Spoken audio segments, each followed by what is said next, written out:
Good evening, gamers. Welcome back to Hellstormwargaming. My name is Mikey, and it's Monday, and that means we're going to be talking all about Warhammer 40k, the Wargaming community, the tabletop community, and all of the drama in between. Thank you very much for tuning in. I really appreciate it. I'm live every single Monday evening at 7 till 9 UK time. It's 7 now.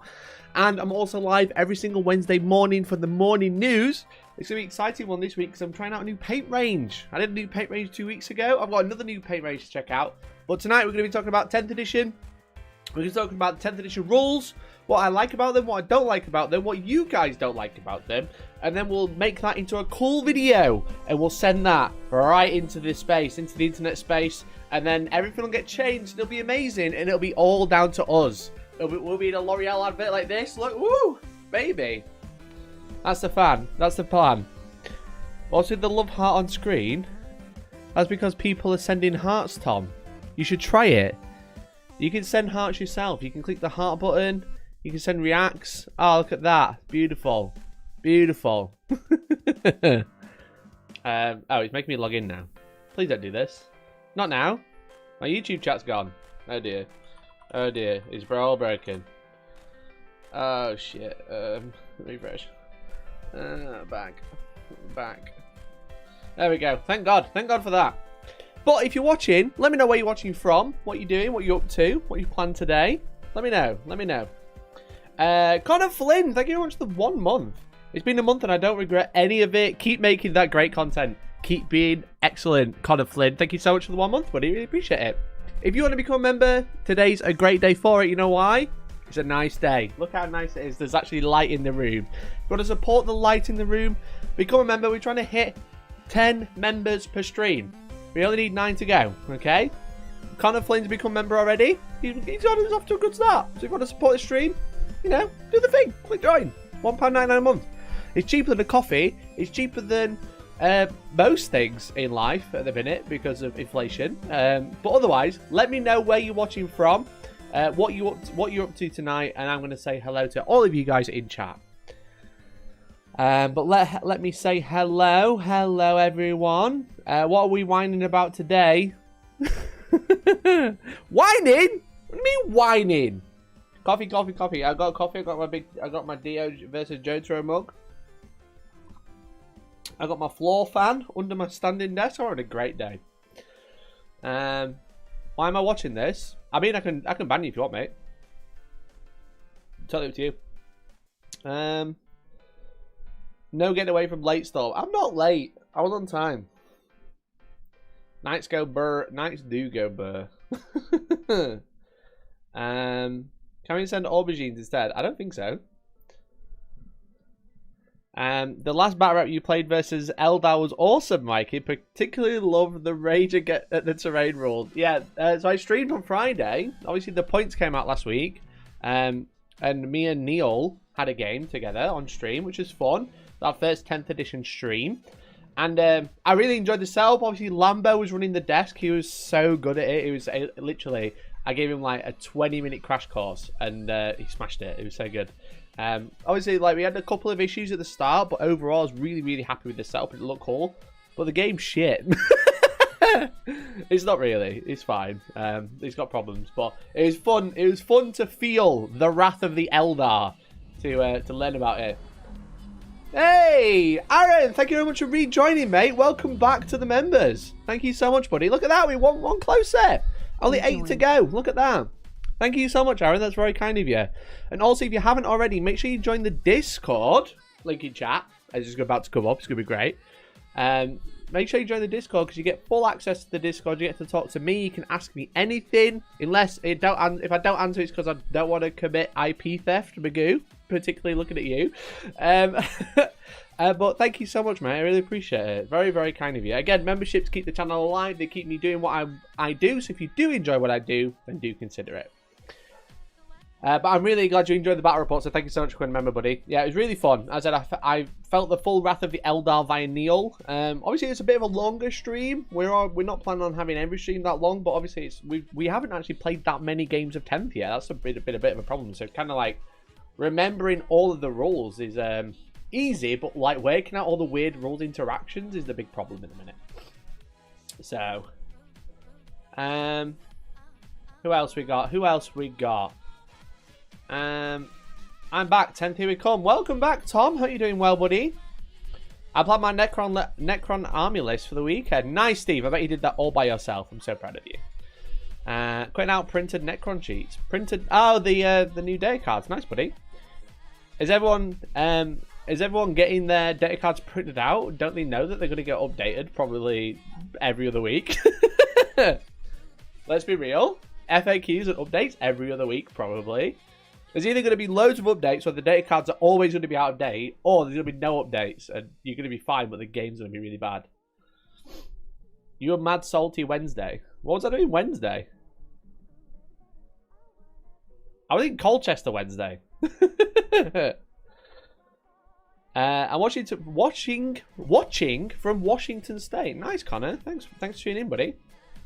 How's my accent? I always think that. I always think maybe my channel doesn't do very well because I've got a really thick Yorkshire accent, so all the Americans can't understand what I'm saying, but I can't work it out. Stockton, I'm working on my Chaos Knights for the NE Open next month. Well, I'm also at the NE Open next month in Newcastle, which will be probably my first 10th edition tournament. I've already got 3 Wraith Knights, 3 D Cannons, 2 avatars painted, so see you there. The title of the video should be, I told you this was going to happen, GW should have hired me. Yeah, I kind of went loose. I went loose on the title because I didn't want to like use it for the stream video. But yeah, it's something along those lines was in my head. I saw this coming. I told you this would happen. I'm always right. All of the above kind of felt like they were going to work. So, Love Lambo. He just followed me on Twitter. Nice. Enjoyed watching the game the other day. More problematic battle reports, please. What do you mean problematic?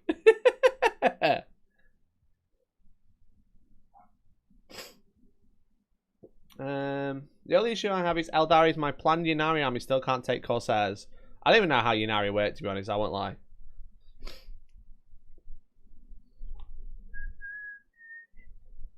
You know I've always loved playing Knights. I bet you have. I bet you have. We can't understand what you're saying, but I do not think it is the accent. Great. Thanks, mate. We can understand you. We just don't know why you make those sounds. That's barely a Yorkshire accent. Are you joking? Are you joking? You don't think I've got a Yorkshire? I was about to do something. That's why I covered my mouth, and then I didn't know what to do. So I just ended up rubbing my nose and looking weird.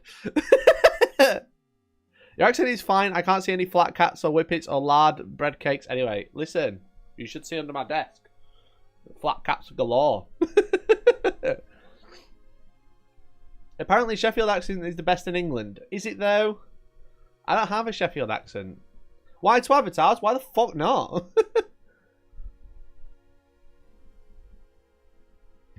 Why the fuck not? Feels like GW brought out Ynnari then forgot they existed. Yeah, it was like 7th edition and that was it. And then the beginning of 8th edition. And made them really broken. Then they forgot about them. Then they forgot. But how many of you at home have managed to play a game over the weekend? We see all the points right now. You obviously, mission packs are available online on lots of various sources. But have you actually managed to play a game yet?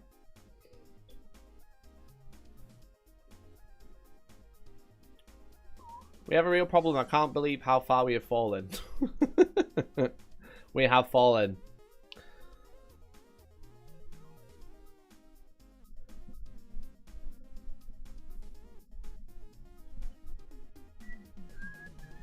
Tom Brammer's accent is more Yorkshire. Tom Brammer has a very, very Yorkshire accent.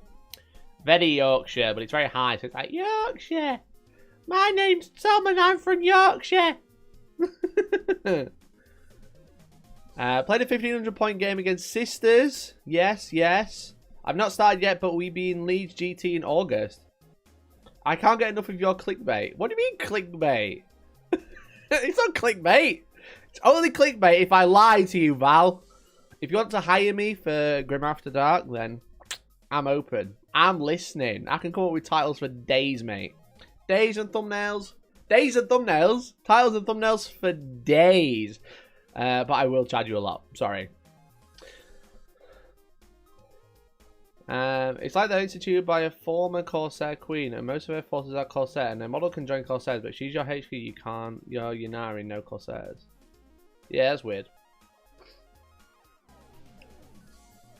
I won Nids versus Black Templars 9056. Nice job. Play a game? I'm still paying my 8th edition starter box. Bro. Listen, bro. It's been 6 years. Just put it in the bin, okay? The 8th edition starter box came out... Oh, no, it didn't. Not 6 years. Wait, was it 6 years? Yeah, it was 6 years. Just throw it away, mate. Get rid. Don't even mess about. Just throw it away. They're all crap anyway. Death Guards suck. We don't want them. All the Marines are really shit. Just bin them. Just bin them. Oh, baby, what's your rate per episode? Ooh, I could come up with something.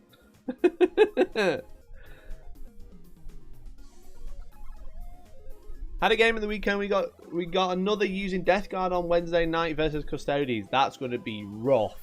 Rough, baby. Took me till today to even write a list, and I didn't do that on my own. Well, I did most of it. You did do most of it. Nope, I had to socialise with the damn family and in-laws. Cringe? What was it, Father's Day or something?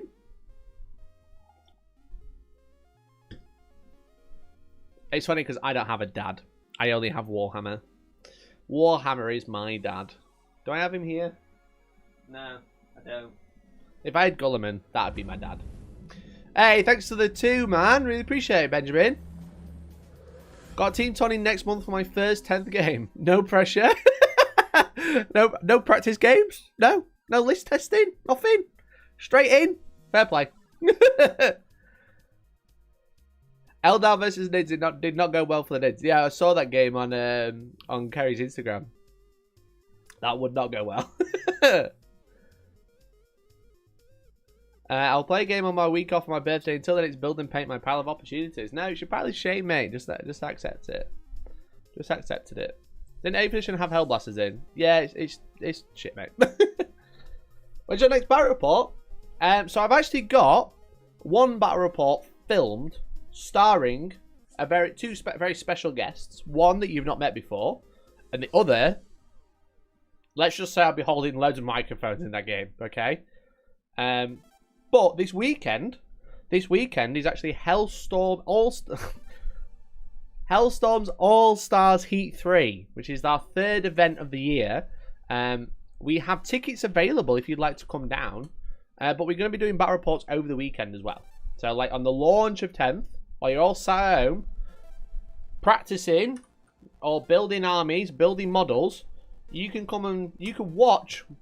But there's also, if you want to just come try out 10th, if you don't want to build models, you'd like to play some games, we are running a 10th edition tournament all weekend.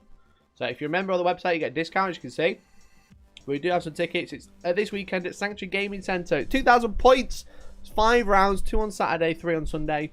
Saturday, we're going to have like a list building workshop hosted by yours truly. I will show you how to build lists. For a thumbnail and title for GAD. But like only the level of quality that 10 Canadian dollars would get. Deal. Val, what are you talking about? 10th edition? Talking about 10th edition tonight? Alright. Your title for tonight, if it's going to be on the similar vein of what I'm doing, is D cannons were only the first problem. Okay? It's very similar to my title, but it's different enough. D cannons were the initial problem, or D cannons were the start of the issues. Or 10th edition is devastating, and devastating all in caps. Okay. Thumbnail, just D cannons, mate, or any other broken unit. Desolation squads, whirlwinds, anything with towering. You know, there you go. That's what $10 from Canada land gets you. Oh yeah, there's a big phantasm across the top of the thumbnail. D cannons were only the first problem, and it says phantasm in big letters. Thanks for the 10, mate. Really appreciate it. Make sure you go check out Grim After Dark, the absolute legends. I stayed up till 3 a.m. to play on their show. It was great. Play on their show. Hang out on their show. But they've obviously got a new channel now, which is really cool. A little bit more focused, so it's really nice to see. Fantorgasm. Yeah, true.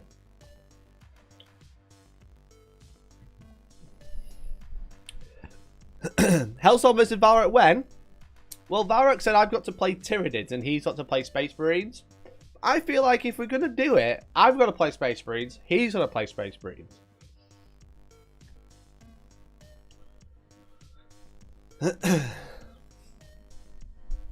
T-Suns seem pretty good. They are pretty good. Yeah, T-Suns are probably one of the strongest factions, along with Eldar.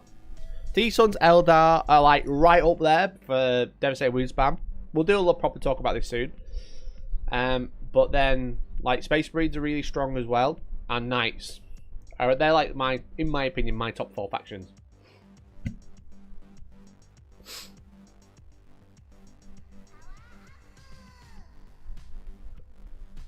You thought you liked D. That's a good one, Hercom. Big D cannon energy. Why we're all in for the Wraith Knight. Dude, that's a good one if you're writing an article. If you got like a if you got like 2 titles, if you got like 2 titles, then yeah, that's fair. It's great for an article. But YouTube, short and sweet, baby. Look at that. We've got a real problem. 250 of you fuckers clicked on that. It's great. I've got a spreadsheet. A note spreadsheet. I've got some notes. I've got like a notepad. You should see it. It's very good. I've wrote so many notes. I literally posted this earlier. I literally posted this. Look, prep for stream, and it's really tiny. But the point is it's just a document that says tevsucks.txt. Okay, I do have a plan for the stream. I just realised my face is gone. Hello. I do have a plan for the stream, so don't worry. If you're new to the show, thank you very much for tuning in. Make sure you like the stream if you haven't already. Again, right next to the like button, if you scroll over a bit and go down a little bit, it says join. Do consider becoming members to support the show. But every single Monday, we talk, we shoot the shit for a little bit. We kind of like get the vibe. We get the vibe of the chat, because sometimes if I go in too early, I don't have the vibe and I get it wrong. And what happens then is they tell me that Black Templars that can't take a loadout that's now illegal is fine, even though they're all wrong. But that's okay.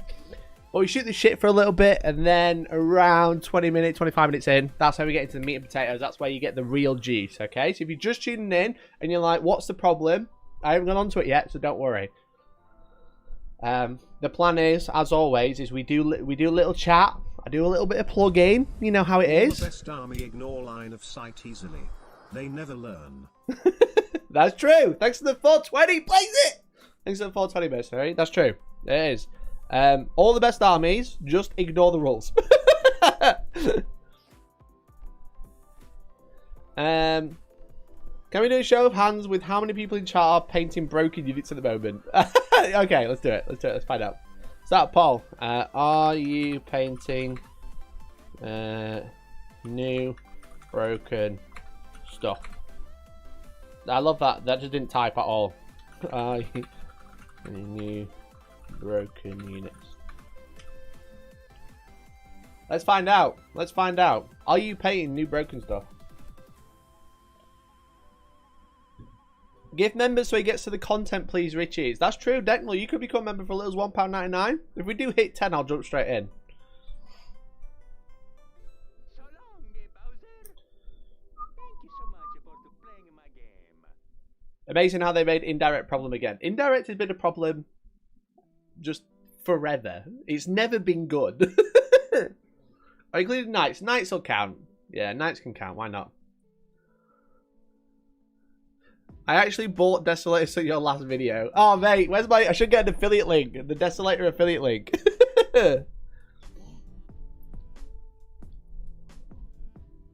We'll be interested in what you would change from your army to replay that Eldar list from last week. I've actually been doing that today as well. I've been talking to the guys about it, because now my list is like 45 points low. So I'm happy to tell you, because I'm going to get it painted. Lambo, we got some more Terminators in the pipeline, okay? I'm actually thinking, like, if you saw my list last week, I'm taking out I played a game yesterday at Sanctuary, actually, and it was pretty crazy because I actually had the game interrupted because the roof caved in, which is very scary. So Sanctuary Gaming Centre is where my studio is. Like thankfully we were there, so we managed to save a lot of it. There's no major damage to stuff inside the building, but the building has our big hole in it now. But yeah, I was like having a practice game yesterday against Deathwatch against Kev. Kev's been on the channel a few times. He's great. So I was playing against his Deathwatch, and midway through the game, this happened. I'll show you. I'm just going to show you. Like, this happened midway through. This is. So obviously there's flash floods yesterday. I'm going to turn it down just because he swears quite a bit. But yeah, this was inside Sanctuary yesterday. Thankfully, it's all getting cleaned up today. But this was quite scary. It was pretty mad. The shop was shut. I was playing a game still in the studio with Kev, and yeah, the roof went in. So come to the tournament this weekend at Sanctuary to support Sanctuary. They need it right now. But yeah, it was pretty crazy. Like, there's like Richard's office. Like, this is the saddest thing. Okay, Star Wars fans. Are you okay? Are you ready? Okay.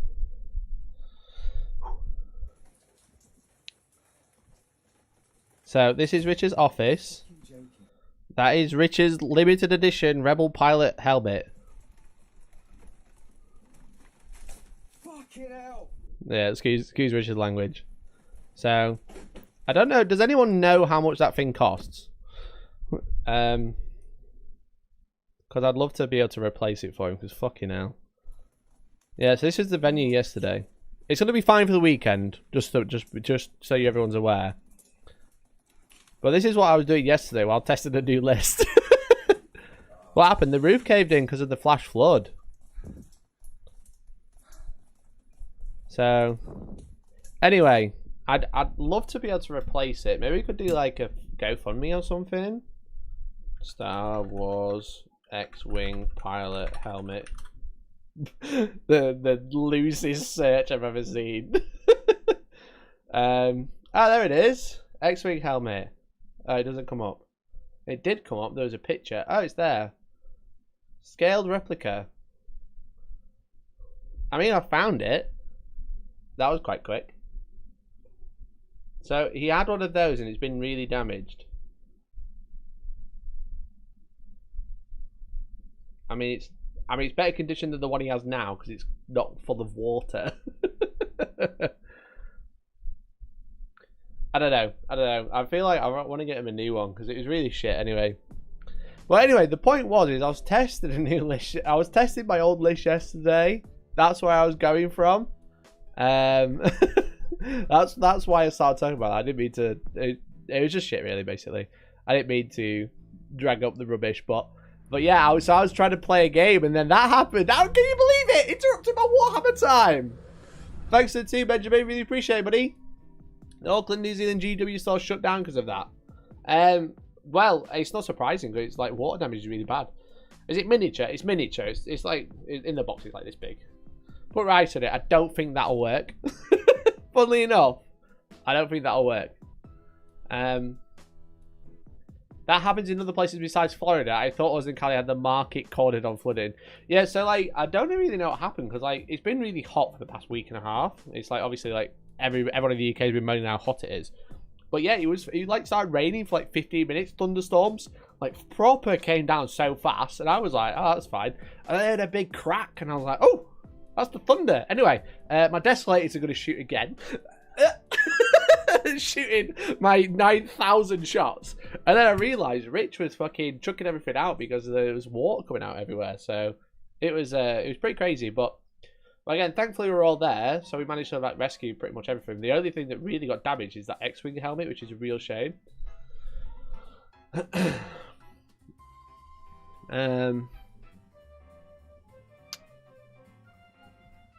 Our country associate can't even handle proper rain. That's true. That's true. What are the new weather rules? I said, thankfully it happened this week, not next weekend. That's the main thing. But my point is I've been theorizing. I haven't tried it yet, but I've taken out from my list that I used against Neil on Friday. I've taken out the 2 dreadnoughts and some other things, like the apothecaries. I've taken out both apothecaries. Put a Primaris Librarian in on the unit of Desolators, so they get a 4+ Invuln. That seems pretty lit. And then I've also I've taken the Dreadnoughts out because I don't really like them, and we're going to talk about why I don't like them when we get into the main topic. But I put in a brick of 10 Terminators with the Librarian. So the new Librarian with 10 Terminators. Sustained hits on everything because he's a Librarian. 4+ Ignore Mortals against Psychic attacks, which is nice. But I don't know if I like it. I don't know if I like it because it's not 2,000 points. It's like 1950.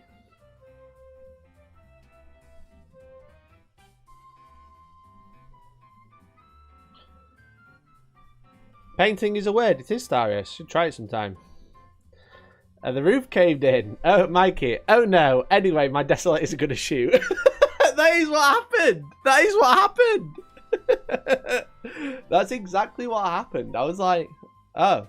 But I didn't realise there was water coming in because I was in a different room. And thankfully, my room didn't have any water in it. It's not very good to have water in cameras. But yeah.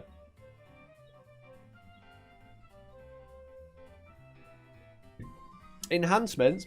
Mate, all the enhancements are shit, okay? There's one good one, and I've already got it. All the other ones, really shit.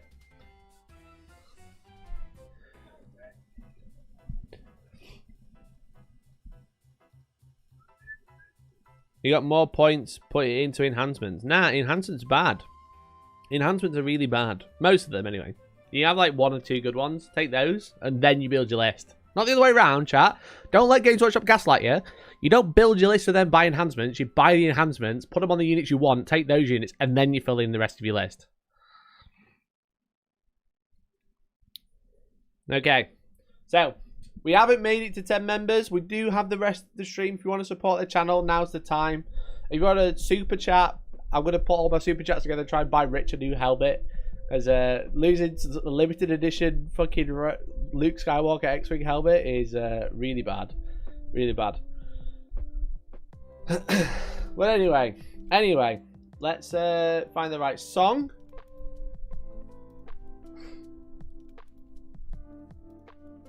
I have some notes. We're going to talk about 10th. A lot of it does come down to Eldar, I'm afraid. But we are going to come down to 10th.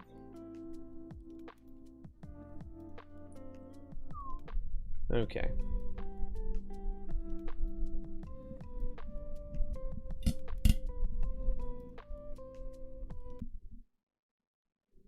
Is everyone ready? I love it when the song doesn't load. The last 2 weeks, I've been covering the release of 10th edition. First, we talked about the core rules and how broken they were. Immediately after, I showed you how you could break the Space Marine Codex. And the new helmet. Thank you so much, Mercenary Key. Really appreciate it, mate. Really appreciate it, buddy. Thank you so much. That's really kind of you. Last week, I spoke about breaking the Space Marine Codex. The week after, we realised that Deathwatch Sternguard could put out 90 mortal wounds. And you could take 2 units of them. Or 3. But anyway, you could the things that we've seen in 10th edition on its launch before it's officially released on the 24th of June has been tiresome, to say the least.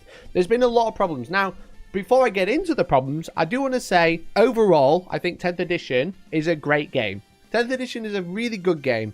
It has a lot of things done really, really well, and the studio team has smashed it out the park. However, on the flip side, there are a lot of problems with 10th edition, and a lot of things that were spotted very, very quickly, and that is a big issue. And it's a real shame that they've been spotted so quickly, because it feels like with maybe a little bit of more robust playtesting, maybe. I don't know what the playtesting system is. It doesn't sound like there's a lot, though.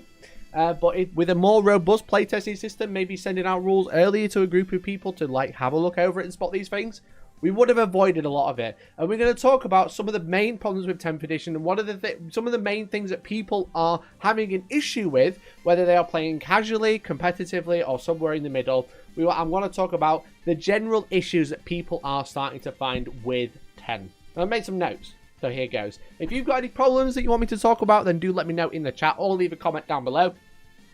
Because the more we talk about the problems, the more likely the problems get fixed. And then we find new problems. So, let's talk about... As I said, I've got... I mean, if you want to skip live stream, you can watch and then leave. These are the notes we're going to go through, okay? Hope you screenshotted it because you were too slow. Okay.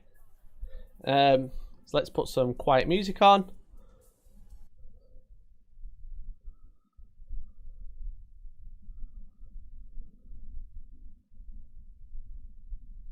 Internet's going really slow today.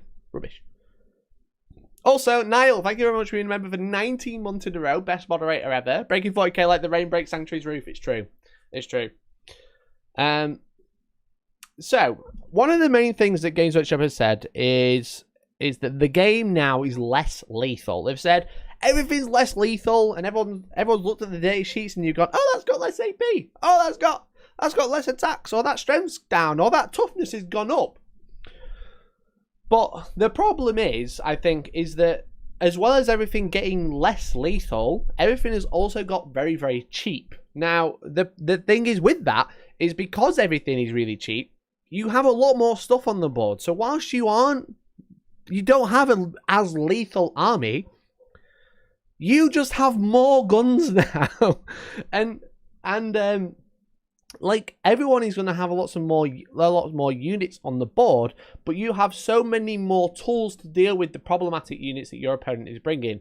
And it is starting to feel, again, just a little bit like Alpha Strike. I've played multiple games of 10th edition, and every game, round about turn 3, one of our armies is basically on its last legs. Almost tabled. It's not looking good for, like, less lethal. Everything is less lethal, but we have like 20 to 30% more shooting compared with it we did in 9th edition. One of my bugbears is that indirect. So many units with indirect ignore the actual negatives for indirect. Correct. That's the point. Correct. I agree, mate. I agree. But thank you very much for the 10, buddy. Really appreciate it. Yeah, we're going to talk about 10 indirect in 10th. It's one of the main things, and I'm spamming indirect. Won't lie, lads. Won't lie. But yeah, indirect is a really big issue. But thank you very much for the 10 stars. That's really kind of you, mate. So yeah, so the game is feeling less lethal. Supposedly, it's written less lethal, but you have way more stuff. So you're finding that you just got less stuff on the board by turn 3. And that's probably how they're making the game go faster. Because you got more stuff, so your opponent has less time to move it. Because they've got less stuff, because you got more guns. So like, less lethal is one side, but also you have more stuff. It's like... yeah, one unit isn't decimated one unit now, but for the same price of your one unit before, you've got 3. It feels a little bit weird. It feels like we've gone like, oh, the game's less lethal, but we've also just, here's way more stuff to play with. Whereas really, they should have gone, the game's less lethal. The points are basically the same, so you have the same amount of stuff, but you're not killing it as fast. So that's why one of the big issues I've had, I think. I've just noticed that more and more, I get to around turn 3, and my army is basically tabled anyway. All their army is tabled.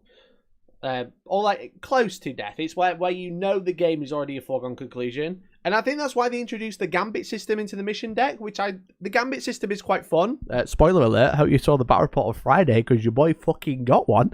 But the thing is like, the Gambits are very, very hard to do, and they don't really make you win the game, they just make you lose less, which doesn't really fix anything. If sometimes, especially in tournaments, especially when you're just playing a casual game, it doesn't matter if you won or lost by like 1 point, you still lost, which is like, again, it was a foregone conclusion at turn 3 anyway, so why have I had to play out 2 turns, tried to roll a double 6, and it didn't work. But the other thing as well is one of the best things in 40k, in my opinion, one of the things that probably like made and broke competitive games was melee or melee combat. Let me just catch up with chat before I move too far. We're going to talk about combat next. Given the number of more wounds, etc. in the game, I feel like the game is significantly more lethal. I agree. I agree.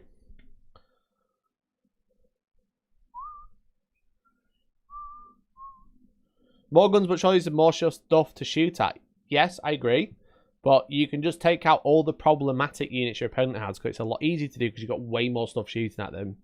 You know? But yeah, with melee or combat, like players could like really utilize all of the tools in their toolbox with pilings, consolidates, tagging, tri-pointing, all of these words that we picked up over the editions of like utilizing combat to its full potential is, in my opinion, one of the best parts of 9th edition. And it does feel like that has just been completely taken away this new edition. And the whole reasoning for it is that the game designers, as I said, I've spoken to them about this, was like one of the main reasons was they just wanted to make combat clean, and they didn't want to give you free movement, which I totally understand, because getting free movement just because you charge something is weird. Like, oh, I'm going to charge this one guy in the middle with my entire army. One guy's going to punch him, and then the rest of my army is going to move 6 inches. And it's like, oh yeah, that is pretty dumb. That is pretty weird, to be honest. But the problem is comparatively now, compared to then, it was like, oh, yeah, I'm going to use this. I'm going to leapfrog and do some cool shit, you know, and make it a bit exciting. But the problem is when you go, oh, yeah, look, everything just charges as close as possible. It can't pilot and it can't consolidate unless it's going onto an objective or another enemy unit. It makes combat feel really bland, in my opinion. It makes it feel very, very stale very quickly. It's like, I'm going to shove all my models into the middle, fight, I'm going to shove them onto the objective. There's no back and forth, I don't think. Which is like, I don't know. There's no back and forth with that. There's no there's no stuff like cool stuff you can do. It is literally, it does feel a bit like you're just shoving your models as close as possible. It is very stale, I think. You know? And the other problem is like, because things are less lethal, that when you do finally make combat, going through all of those guns, because they've got more units to shoot at your combat units before they get there, you just bounce. Like, everything's just less lethal, so you don't have enough. The reason that everything feels more lethal is because all of your shooting units that can shoot are shooting, whereas when one combat unit finally makes it, not a lot happens. Like a Brutalis Dreadnought running in, going to grab something, and then he like misses with half of his attacks, and then they got an invuln. You know? But yeah, it just feels like, it feels very stale, very bland, the combat phase, and that's just part of the core rules. And like, again, I'm talking about all the problems, but a lot of the problems in isolation are fine. The problem is when you start adding them all up, it becomes a bit rubbish.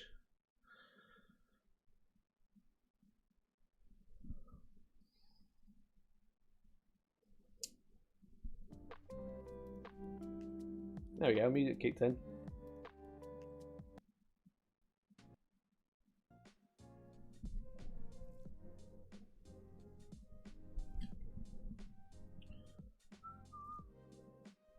Saki told me 10 custodies in combat still wrecks though. Yeah, I mean, that's good. That's great. But the problem is a lot of the time, a lot of melee-based units or combat-based units don't do anything. They don't have a lot. They've got a couple of attacks at damage 1, a little bit of AP, but it does feel like they just bounce, you know?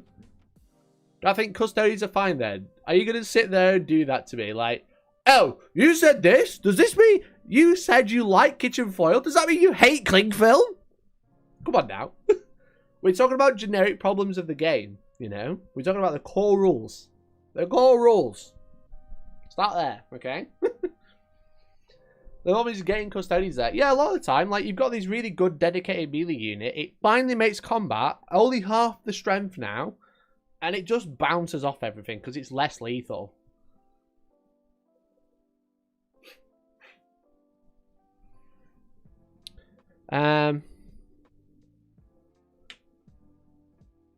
Between getting Overwatch 30 times before reaching melee is an issue. That is also very true, because Overwatch, something I've already brought up as well, being able to Overwatch every single movement phase is very, very strong. And it just pushes more shooting armies. Because I think with 9th edition, with the right terrain setup, you had a good mix of having some really good shooting armies, but struggle on this board because there's loads of terrain. So melee armies do way better. Vice versa, we've got an open board, so shooting armies do really well. So it's always nice to bring a balanced army, but it does feel like, with my very early experience of 10th edition, because, you know, I've had it for a little while because Games Workshop sent a lot of it to me early. Like, you know, bias is out the window. But I've only played a small handful of games, you know. I've only played, I think, maybe 5 total. I've not managed to play a bunch of games already. I've not played like 1,000 games. Because I just don't, I can't, you know, time is a thing. But it just feels like, you are more pushed towards taking a shooting-based army right now, because shooting with Overwatch and stuff like that, it just all adds up. And a lot of shooting armies have a lot of good special rules, whereas a lot of combat armies don't.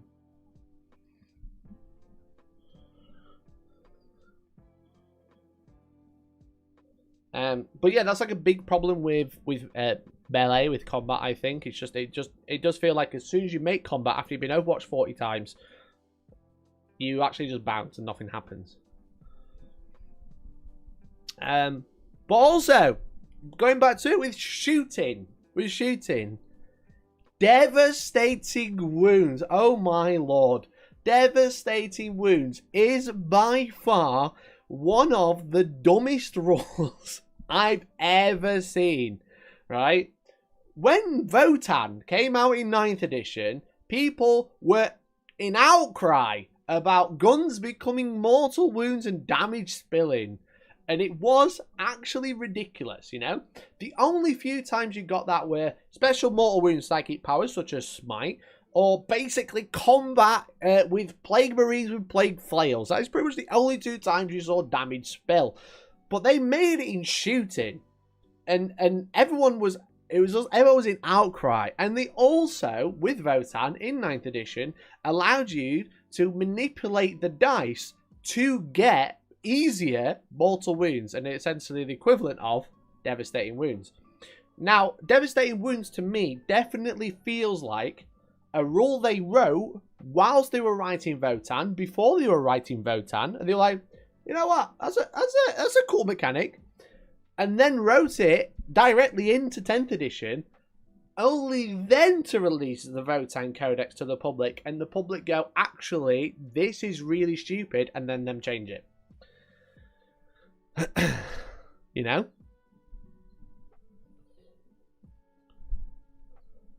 Liam T, I totally agree, mate. But Devastating Wounds does feel like that mechanic of, oh, this is a really cool mechanic, we'll put it in Votann, or we'll also put it in 10th. The Votann Codex gets released in 9th edition, like almost 7 or 8 months ago now. And then they've gone, oh, actually, that's a really dumb rule, we should write that out. And then they haven't had a chance to write it out of 10th edition, because it's all gone to print.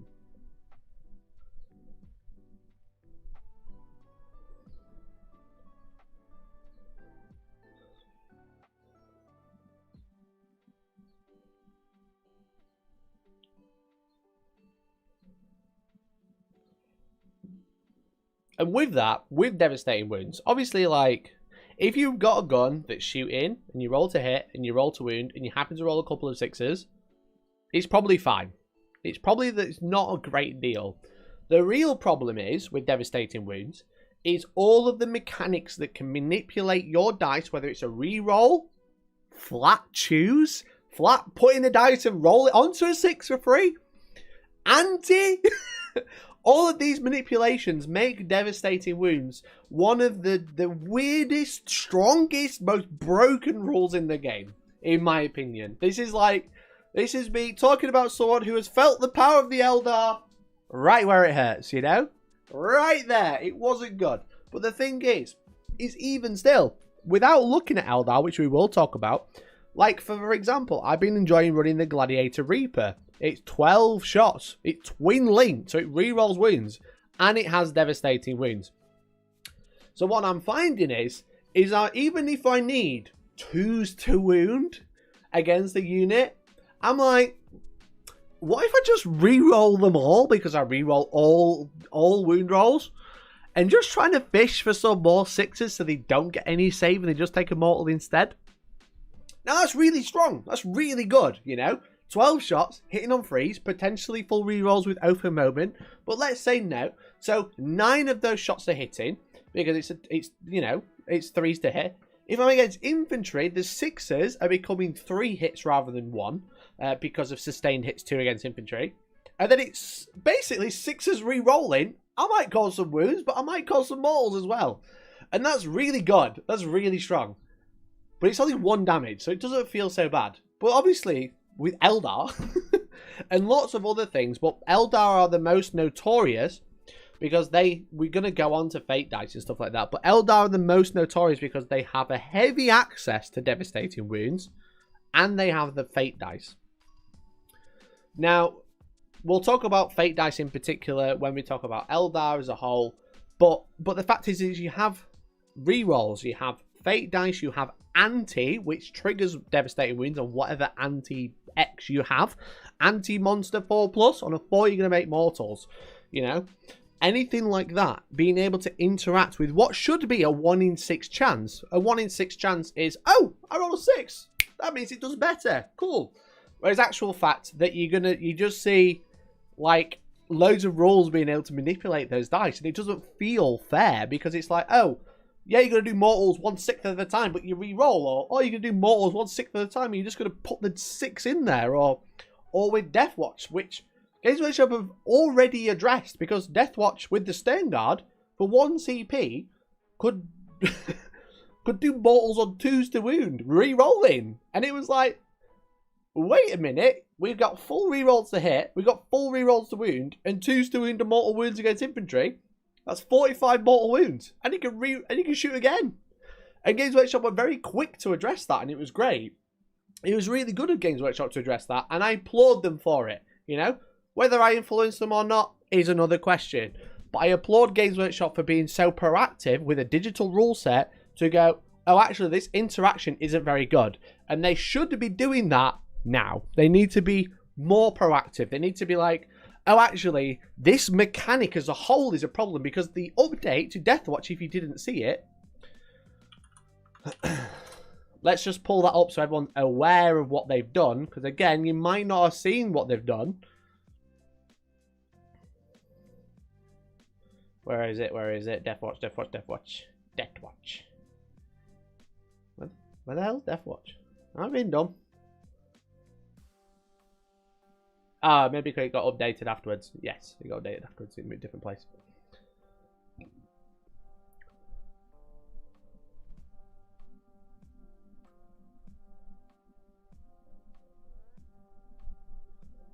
Here we go. So Hellfire rounds. Now it says, until the end of the phase, ranged weapons, excluding devastating wounds weapons, equipped by models in your unit have the anti-infantry 2+ and anti-monster 5+ rule.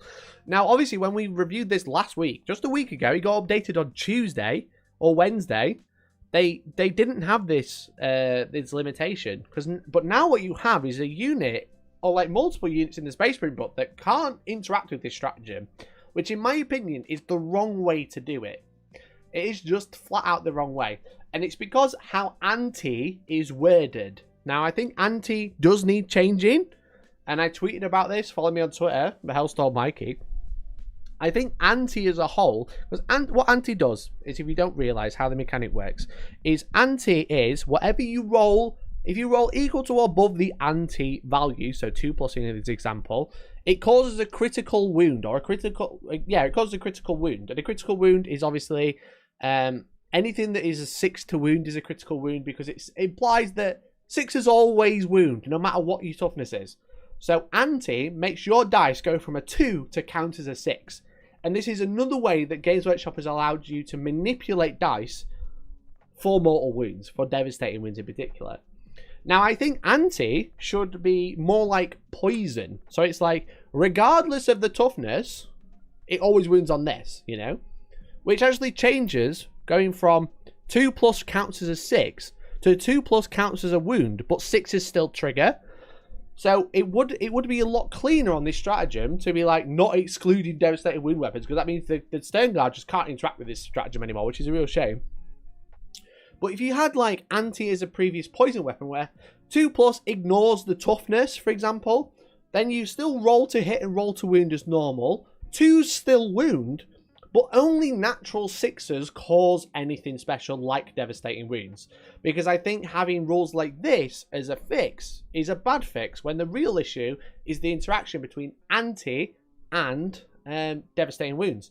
Now, obviously, if they did that, they'd affect a lot of armies, but I also think that a lot of people would appreciate something that's a little bit cleaner rather than going, everything works the same way except for that unit in particular, which, in my opinion, isn't the way to balance things. I don't think that's fair for Deathwatch players. I don't think it's bad for the game, because every time there's a new stratagem, they're going to have to go, oh, actually, does that trigger this? Right, no, you can't use it either.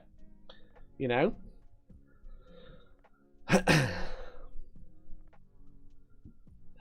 Anyone else can't take their eyes off Mikey's magnificent quiff? I've got a fan under the table, which means my noise cancellation is working quite well, because you don't know.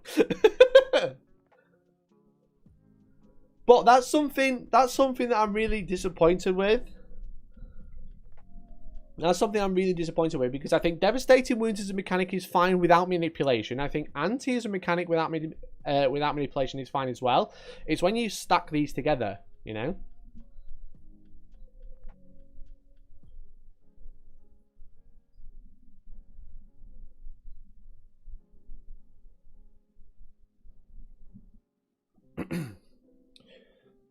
Hi to the 337 people tuning in. Why haven't you liked it yet, you sexy people? Yeah, hello 344 people who are tuning in. Thank you very much for watching. We're only on 0.3 of 9, I'm afraid. But if you like this stream, consider liking it. There's 330 people watching and only 70 likes. But also, if you want to support the channel, you can become a member. We're going to get 10 members. Look at that. We're at 2. We need 8 more. You can become a member for as little as £2 a month, or £1.99, which is really cool. If you're feeling extra generous, you can gift memberships as well. If you are new to the channel, make sure you allow gifts so people can make you a member. And then you can join our Discord, following the link that's just appeared in chat. That's really cool. It's a really cool place. I'm there. We mode about 10th edition. It's great. So hit the like button, and if you haven't already, become a member. I'd really appreciate it.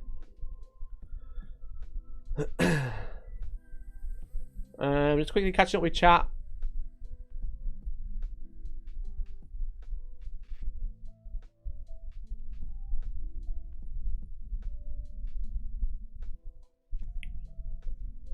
You have to allow gifts. You do have to allow gifts, Decknell. But the people who are more active on stream are more likely to get gifted sub. But what you should do is just become a member. It's £2. For the Americans, £2 is $2.50. There we go. There you go. $2.50 to become a member. That's all it costs. However, devastating wounds as a whole is a problem. And I think really devastating wounds shouldn't go to mortals, because having guns that become mortal wounds with so much manipulation is a bit of an issue. I think it should be closer to something like devastating wounds is AP5, or ignores armor saves, or even ignores invulnerable saves, because I think that would be okay as well. I think if you said devastating wounds ignored invuns, I don't think anyone would have an issue with that, because what that means is when you roll a 6 to wound, you're gonna kill whatever you're shooting, or you're gonna do a whole lot of damage. Okay.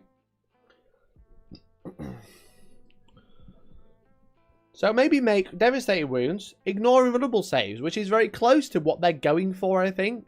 But the problem is when you have devastating wounds on a big anti-tank weapon that goes into a unit and wipes the unit, it does feel pretty bad. It does just feel pretty bad, you know? If it's 1 damage, like I mentioned, the Gladiator Reaper, 1 damage, yeah, that's probably arguably better at killing infantry. But that's what it's designed to do. It's designed to kill infantry. You know? So I do feel like devastating wounds maybe should just be ignore saves of any kind. You know, no aim runs, no cover, no armor saves, and no thank you to Mercenary Q for gifting that membership. Really appreciate it. Thank you so much, Mercenary. It's very kind of you. Obviously, you've been tipping through PayPal. Thank you so much, bud. And thank you so much for the gifted as well. So, William Hobson, make sure you say thank you to Mercenary Q. You can join our Discord now. That would be really cool, really pog, really epic. Okay.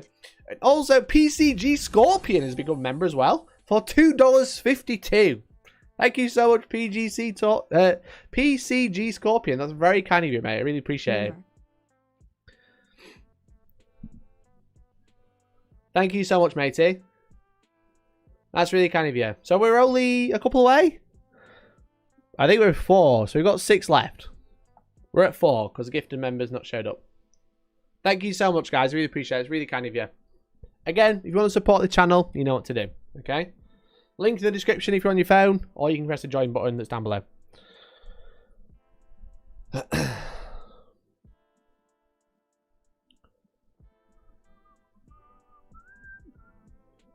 I really dislike how shooting focused this edition is, and I really like the psychic powers in combat. I really think they've made them second fiddle to shooting, like you can't have a psychic army anymore. I don't mind what they've done with psychic. I don't mind it, to be honest. I am just annoyed about a few things, you know. Hey, Matthew, thank you much for becoming a member as well. Thank you so much, buddy. And the Hobby Heap. The Hobby Heap. Welcome to becoming a member. Thank you so much, guys. Really appreciate it. It's really kind of you. We've only got 4 left to beat the goal. You know?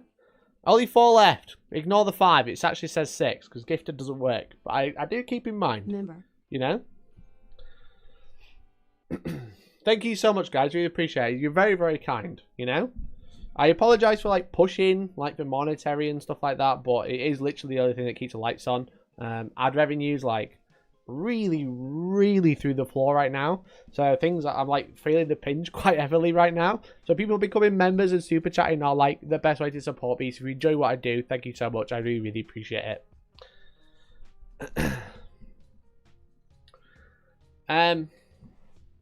However, let us carry on. Lettuce carry on.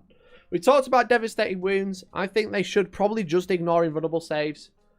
Let's talk about indirect. The elephant in the room, or the elephant in the other room that can still shoot you, should I say. I'm talking my drinks over.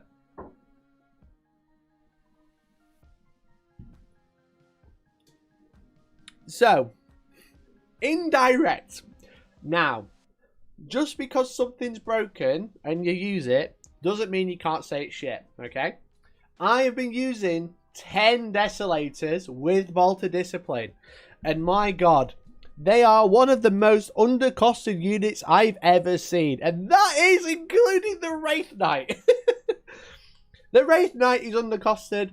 Desolators are probably more undercosted. This unit is so dumb because of all of the changes they've made to the game. Such as indirect, giving you benefits of cover and -1 to hit. Which Desolators ignore if they stand still. Thank you very much, Marty Marv, for the 5! Marty Marv, thank you so much, mate. Really appreciate it. Let's go! Gifted members. We got a gift tray. Thank you so much, Marty Marv, for the 5! And Mercenary Q, thanks for the 1. Really appreciate it. Elging, the English Gentleman, JW, Jimmy Ladd, Bronco, and Gab. Make sure you say thank you to Marty Marv and Gab, especially to Mercenary Q. Thank you so much, guys. That's really appreciate it. We've hit the goal. Thank you so much. Thank you so much, guys. That's very kind of you. Really kind. We hit 11 members, so thank you so much. Member.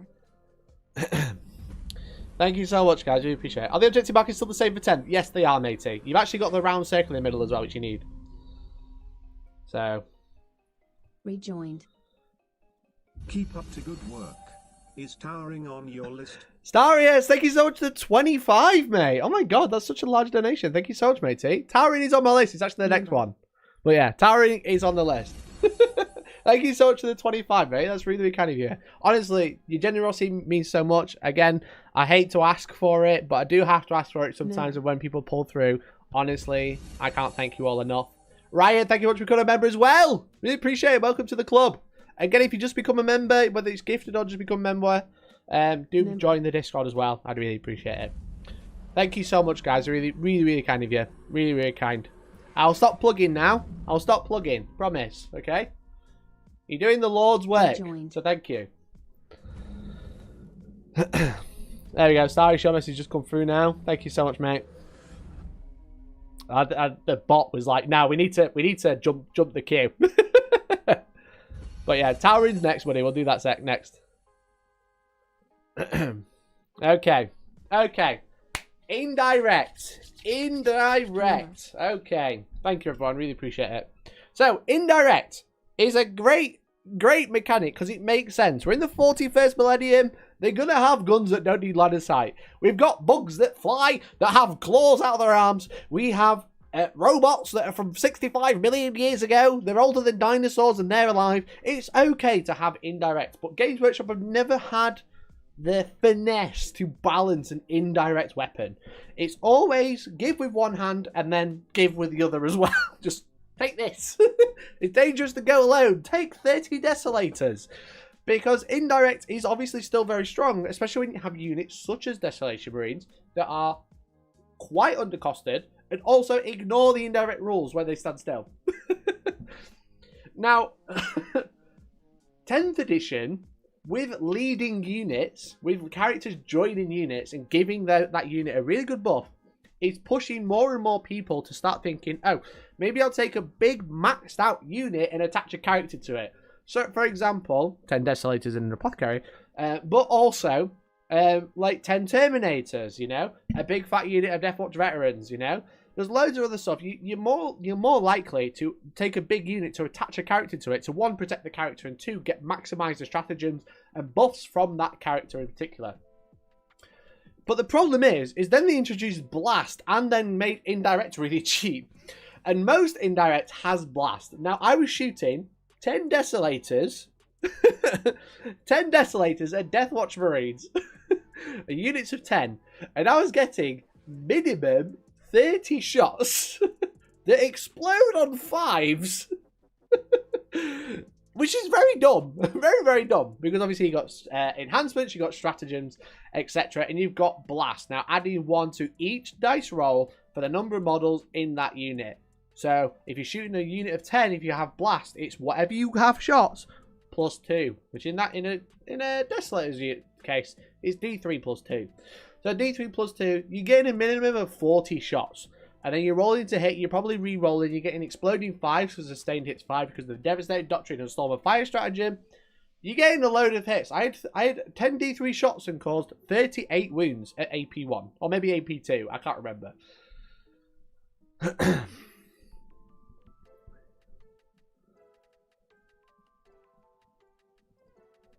How many points is 60 Desolators? You can only take 30, but 7... It's 240, so it's almost 750. It's 720.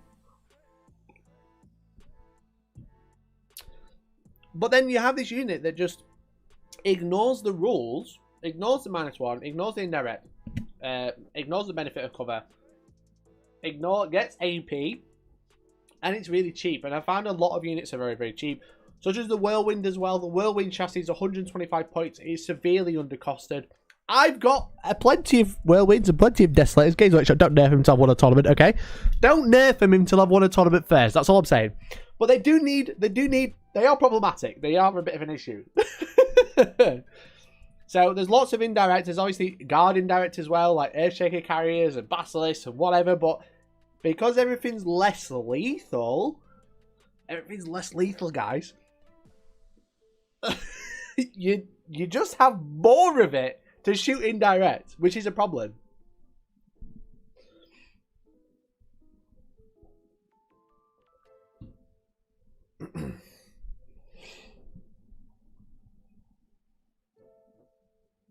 Thunderfire is bomb guns. Thunderfire is very good. GW won't take you up on your offer of playtesting, but will tune in and nerf the units you don't want nerfing to stick 2 fingers up at you. Yes, that's also very true. Sadly, Games Workshop playtesting is funded by people at home like you who are gifted and super chatting. Because Games Workshop refuse to pay me to do a job for them. They wait for me to entertain you, listen to my stream, and then nerf Deathwatch the next day. There we go.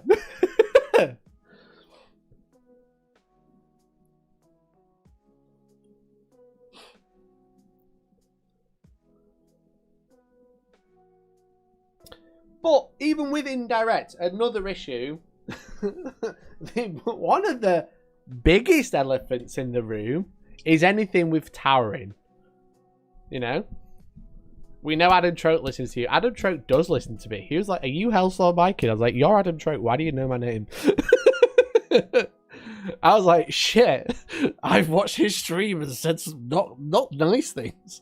I've not said bad things. They're just not compliments. That's what I'll say. Not insults, but also definitely not compliments. Why do you know my name, Adam? Is it because you watch those? Ah, kill me. But towering. Oh dear. What are you going to do about towering? So towering is a rule on Imperial Knights and big stuff, big walkers like that, where ruins don't interact in terms of in terms of visibility. Whereas if you can see them through buildings, they can see you, and vice versa. You know? And towering's a really big issue, and the main reason is because we've been playing a game for 6 years, because of all of 8th edition and all of 9th edition. We've been playing the game for 6 years, where towering or Imperial Knights can't see through walls, can't see through buildings, etc. But especially because in 8th edition, a lot of people were ready for that, and they had ruins and buildings and terrain that was prepared for Imperial Knights. And then they introduced obscuring as a rule, where Knights couldn't see through, but things could see back at them. And it always felt unfair to the Imperial Knights player, which is totally fine. But then they've gone the other way and gone Imperial Knights and stuff like that ignore obscuring equivalent of what we have in ruins today. And so do you, which I think is the wrong way. What they should have done is gone, oh, you can't see the knight because it's behind the ruin. You can't see through the smoke. You know, rather than going, oh, you can see each other now. Because the problem is nobody's terrain, even the ones that Games Workshop sell, except for a very small amount of kits, maybe 3, all of the terrain has windows and stuff in, so Imperial Knights can just see across the board. And they're a lot tougher. They have a 2+ save. They have a lot of good anti-tank weapons, which are very good at killing most things in the game. So you just get Imperial Knights walking across the board and swarming because they can just see anything, because they can see everywhere through windows. And they just have such good guns that they can just pick up entire armies in 2 turns. So the problem is towering, ignoring rules, with anti-tank weapons, they can shoot anything. It should be, in my opinion, the other way, whereas, like, no one can see each other. Like, you have an Imperial Knight sneaking around a corner, yeah, fine. But also, it might feel a bit weird that you can't see an Imperial Knight that's just there. You know, it's just there. I can see it from the window, but I can't shoot it. But we have to balance that. Oh, it's a game that's supposed to be fair, and you are actively writing a competitive pack called the Chapter Approved Tournament Pack. And you are writing things that make it not fair. because you're like, oh, well, in the law, you'd be able to see that Imperial Knight goes on break. And it's like, yeah, but we can leave, like, a level of, like, realism at home.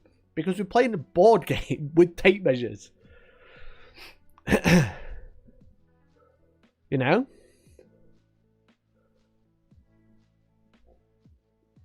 Let us have our day in the sun. No, that's the thing. That's the thing as well. It's like, that's not the point. It's not the point of being like, well, we had a shit codex, so we shouldn't have a shit codex now. No one should have a shit codex, because the way you balance things is you balance them. You don't just nerf them so they're shit. You don't buff things so they're insane. You balance them. That's why it's called balance. It's not called anything else. It's not called make it shit. It's called balancing. And that's something I see all the time. It's something we're seeing with Votan. It feels like Votan have been hit with a massive nerf bat before release again, because they had a really broken codex before. That shouldn't be the case. It should be balanced. It should be good. Everything should be good. But it isn't. You know? Someone's still salty about the phantasm of watching Wraith Knight for Friday's game. I am. It's true. I'm still angry at the Eldar.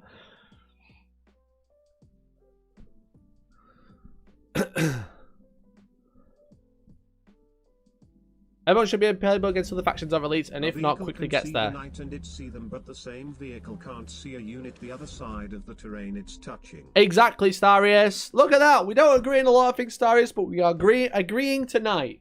You know, there's a clip of me saying, "Why is this in the game?" Where I can't see a guy who's right in front of me because of the terrain, but a knight can see me across the board. What's going on? It's stupid. It's stupid. Now, the other ones are going to be quite quick. We've already touched on one, so I get to skip that one. But lone operative as a rule is very, very strong. And I think lone operative as a rule is quite good to have in the game. Because lone operative basically means that you can't target a unit unless you're within 12. Now, for a lot of things, that's quite good.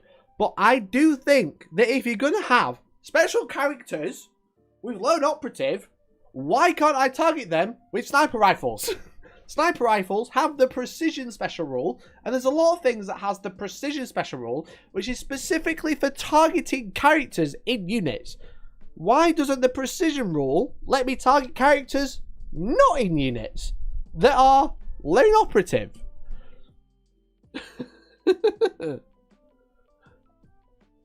It's very weird because then you get some really buff characters like the Lion, Goleman, you know, essentially scouts, because scouts essentially have lone operative. Why doesn't precision interact with that? Because then what you get is all of these insanely good characters either buffing the entire army, you can't interact with it, or charging at you and you can only interact with it at the last minute. Like an auto run after your scouts. Exactly. On its own, not protected, why can't you target a character with a sniper rifle? You know?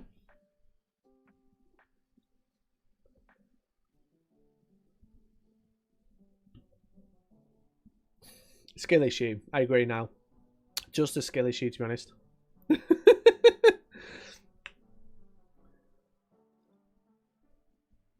Or in case of the Lion, you cannot interact with it because if you do, it kills you. It does.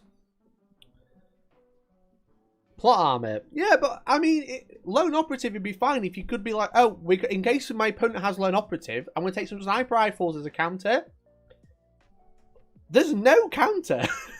There's no back and forth with lone operative. It's just, I can't interact. Come at me if you have to, or I'm going to have to come at you, and you're probably a big scary guy. This is why you playtest, lol. GW, you done fucked up. I thought you were telling me I playtest. I was like, no. But yeah, I read that. Yeah, there's a lot of things. There's just a lot of things that, again, once you've like let people who aren't in the circle, you know, what is it? For the greater good. You know, when they're out of the circle and like have fresh eyes, you can be like, I'm not a fan of these things. Sniping should counter lone operative, but still be affected by stealth. I agree. If you've got lone operative and stealth, you shouldn't ignore stealth. You should ignore lone operative with the sniper rifle. Don't you all see? We are the beta testers. PCG Scorpion, mate. I agree. Release the indexes early enough. Games Electric can see the issues and update them digitally. We are beta play testing them essentially.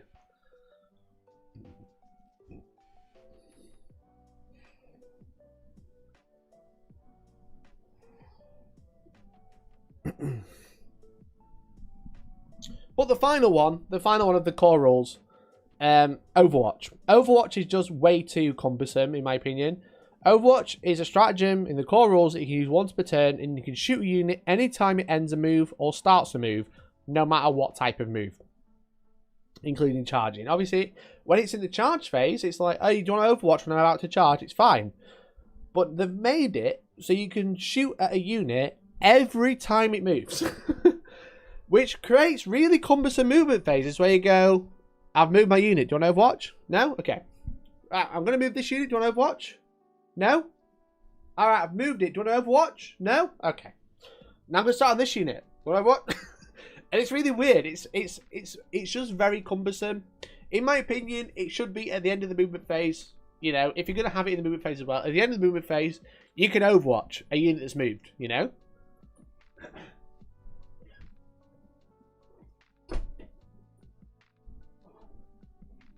Or it should be like just a unit that has moved its turn that had line of sight at any point, you know? Having it at the start at the end makes sense rules-wise, but, like, playing-wise, it's just really cumbersome because it's like, you know? It's every 2 seconds you're going to be like, do you want to watch? And I got to a point where I was just telling my opponents, I was just like, just overwatch him at the end. If you could see the unit, that's fine, because we all agree. Do it. I'm going to start moving. You just tell me when you want to overwatch. I'm not going to keep asking. Because it feels really cumbersome. But it also, as we're going back to melee being really bland and really hard to do, it's just like 5 Overwatch phases for an opponent, if you've got indirect especially. Just be like, have you got a combat unit coming in? Right, I'm going to overwatch. I'm going to overwatch. I'm going to overwatch. I'm going to overwatch. I'm going to overwatch. Are you going to charge? Right, I'm going to overwatch. Oh, you made it with one guy? Okay, nothing happened. I'm going to kill you back.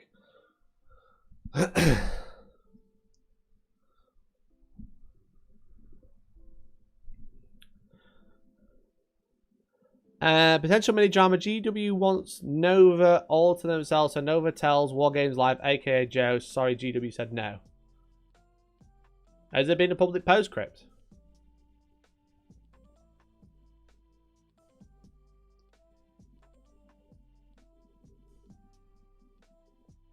You should have to use watching your own turn instead of shooting. It allows you to shoot in your opponent's turn as an interrupt. It's on his Discord. If it's not public, then I can't talk about it, group chatting. I don't really like going in people's Discords and pulling stuff out. Happy to have a look though. If you want to DM me. Well, yeah, if you're going in people's Discords and making videos about it, it feels a bit seedy. You know what I mean?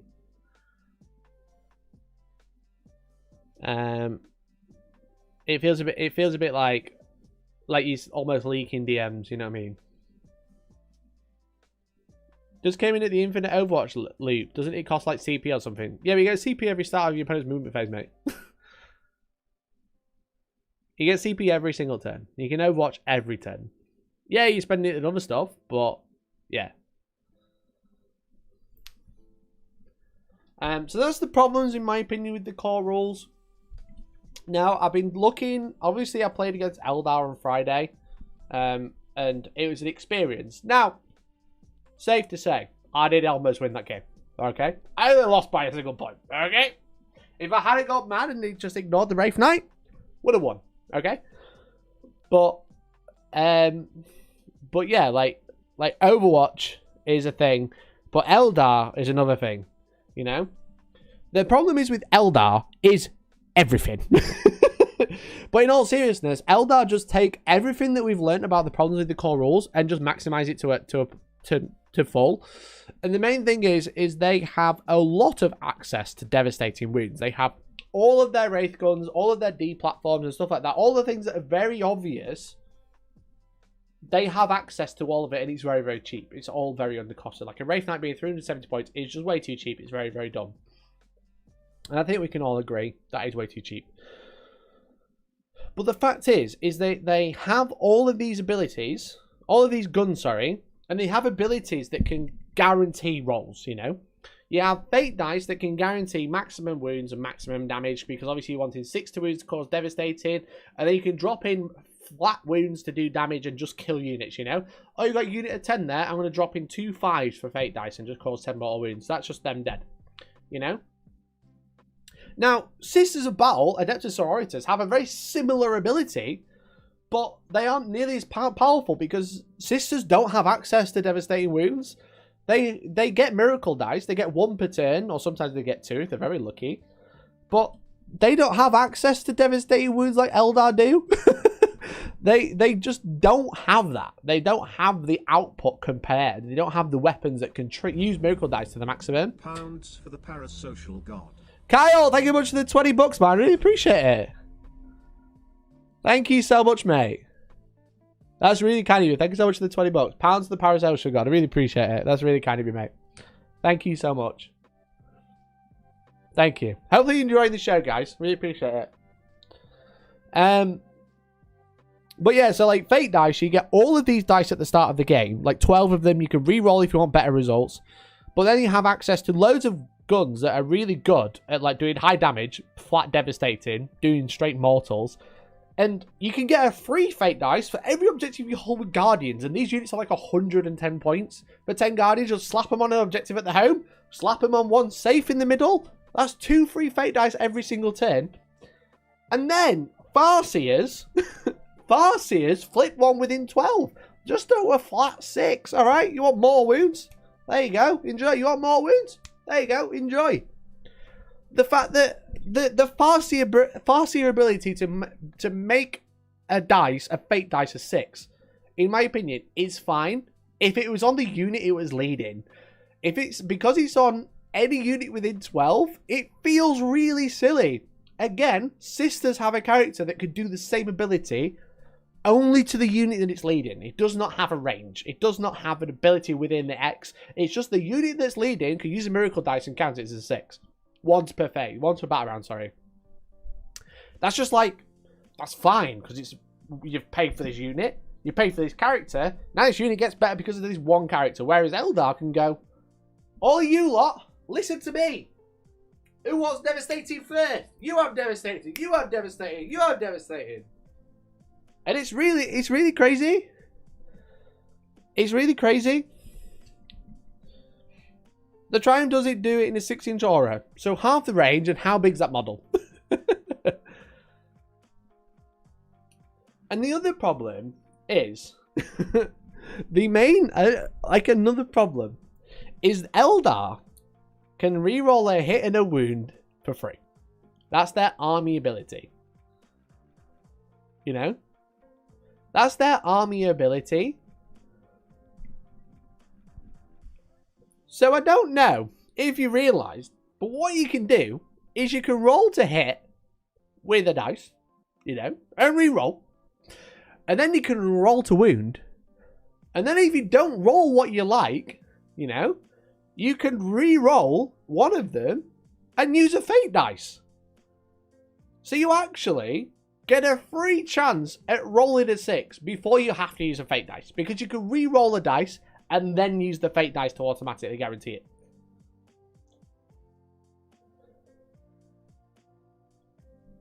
That's like...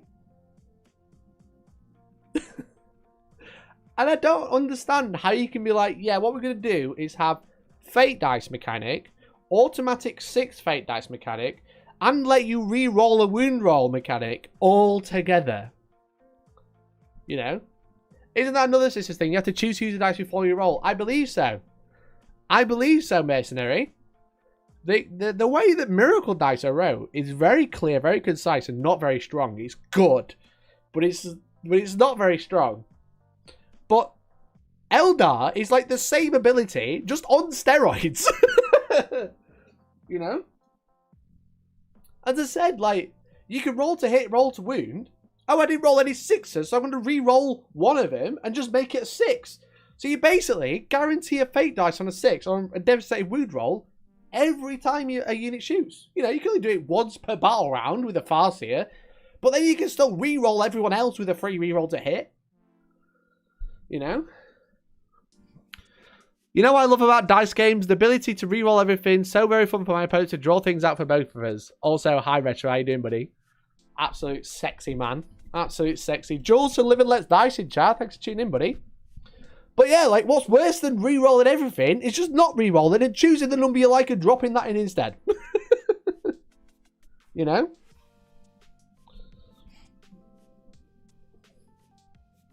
You know, like, why bother rolling? Or why, if you roll and you don't get it, just put a dice in instead. You know, when you got this one from earlier, you want that one? All right, here you go, mate. There you go. Little treat for you. Little 6 for you. They're like fucking baby birds, and the mama fate dice is just throwing up in our mouths, and all we can taste is 6s.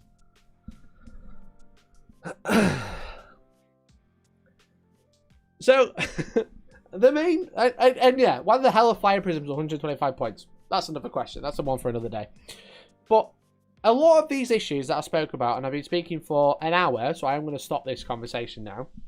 A lot of these problems that we've talked about were spotted very, very quickly, to a point where people were spotting problems with units before the books were released, before the indexers came out, on their own exhibition games, their preview games against which they were doing, they had Eldar on there, for example. People already were like, oh shit, this is a real issue. These are really strong, you know? Like, people saw it a mile away. Jonas, thanks to the 150, man. Really appreciate it. House rule, full rerolls and +1 to hit. Now, I don't think that'll work. I don't think, like, rerolls are a problem as a whole. But again, it's rerolls and abilities and this and that all at the same time. That's the problem. Would you say limiting 1 fate dice used per unit per phase could combat this, or is it a little bit too much or too little? That could be a really good way to do it. Limiting to 1 fate dice per unit per phase would be fine, because obviously that's the same as a stratagem. Like one stratagem at a time, you know. Being able to use it on multiple dice rolls in a single shooting attack is really dumb. But I also think that anything that has access to devastating wounds in its current form, you shouldn't be able to manipulate the dice to choose a number. I don't think that's fair. I don't think that's fair at all. Now, re-rolling into a devastating wounds is totally fine. I don't think anti should interact with devastating wounds. I don't think fate dice should interact with devastating wounds. But all of these things do.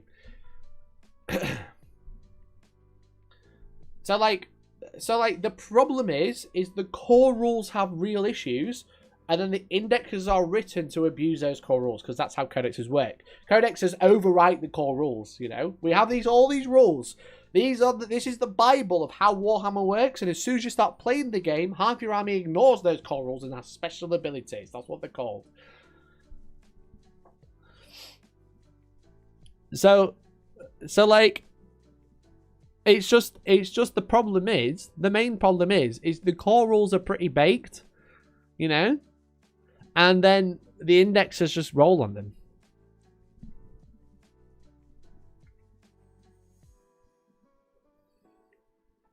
Critical wounds cause an additional wound. That'd be a nice way to do it. But again, I think devastating wounds should just ignore saves.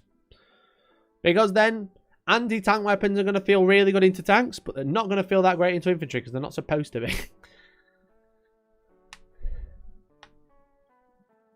Eldar do need tuning down, but the whole every fate dice is going to be a 6 is nonsense. You'll get 3 from your pool and 1 per turn with 12 inch of a seer. Yeah, exactly. The thing is with fate dice is you roll 12 dice.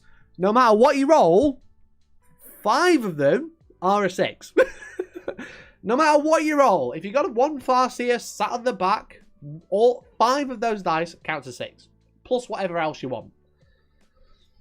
So there you go. They're the main problems. I think Eldar should just bin Phantasm, but I'm trying not to just bully Eldar too much. I'm talking about like the main core rules, the problems with the core rules, and how armies are abusing it. But I think some of the core rules are really good. A lot of the game is really good. I've mentioned some things that I don't like, some things that I think are bland.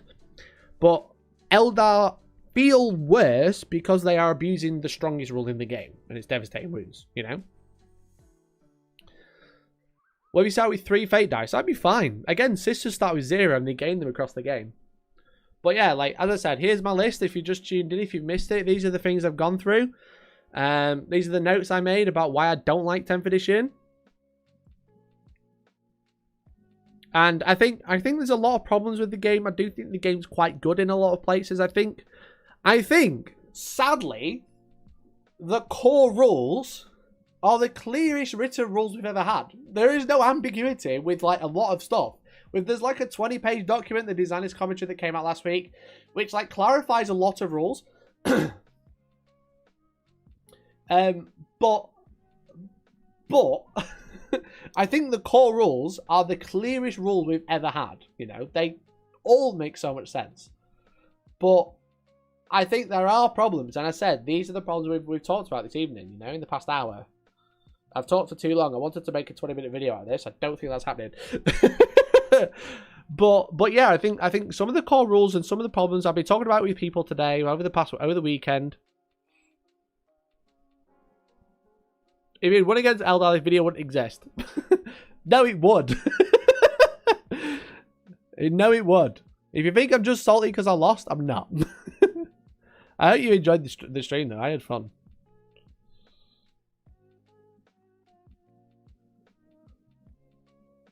Have you experienced the magic of Magnus' artillery system? I haven't, mate, no. I haven't planning to play against Thousand Suns yet.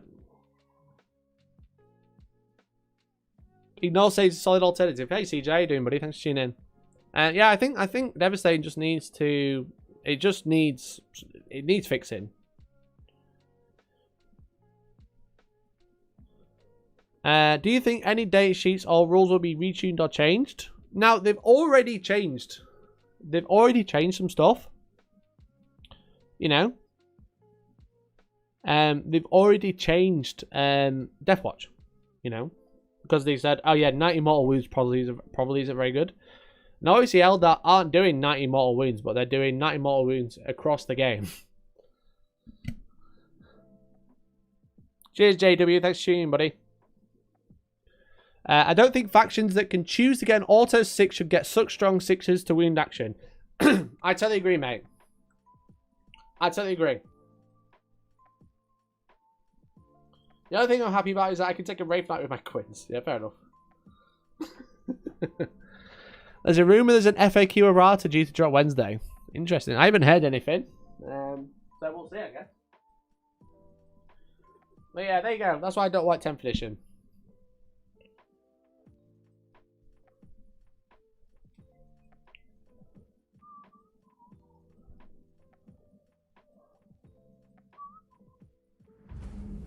Hey, Steve, thanks for 5, mate. Do you think are still balanced to a normal level, not against Eldar or Knights? What can we field and play against without feel bads? I think a lot of armies are probably okay. They probably feel about right. I think there's problematic armies that aren't very good, such as Votann, Death Guard, and Admech. I think those 3 armies really struggle because they're severely underpowered. They don't have a lot of special rules. They're quite expensive for some of the stuff they buy. So they're like 3 armies that aren't very good. That when you play them, if you win games, you are a King Amon's Men. Or a Queen. Or anything in between, you know? You are great, basically. Now, the strongest factions, again, obviously said Imperial Knights, Chaos Knights, and Eldar are obviously very, very strong. But just below that, I do think Space Marines might be a little bit strong as well. And I'm a Space Marine player and I'm saying it, okay? I'm saying it. But I do think Space Marines are quite strong. I think they're a little bit too strong for what they do. But I think a lot of the other armies probably feel about right, except for Thousand Suns. Thousand Suns Space Marines are probably the 2 not mentioned. They're probably a bit too good. I think Thousand Suns probably stronger than Space Marines. Up there with Eldar, I don't know which ones are stronger. I haven't played against them enough to know.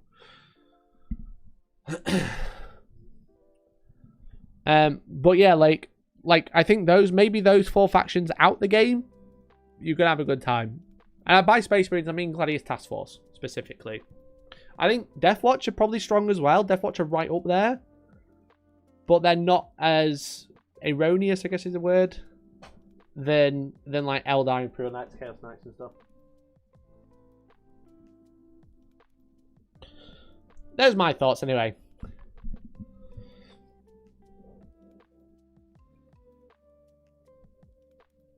Famous YouTube's partner rants about how much he dislikes 10th edition. Thanks, Crypt. Fate die should not proc critical hits or wounds. I agree.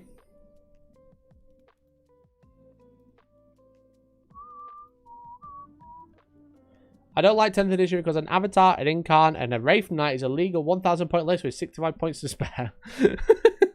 Yikes.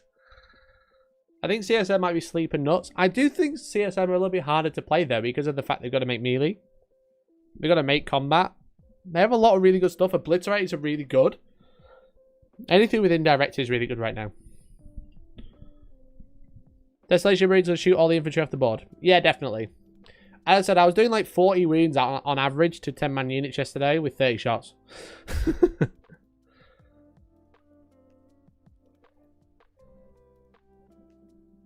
Possessed with 3-roll wounds are gross. Yeah, Possessed are really, really good. Possessed probably the strongest unit in the Chaos Space Marine Index.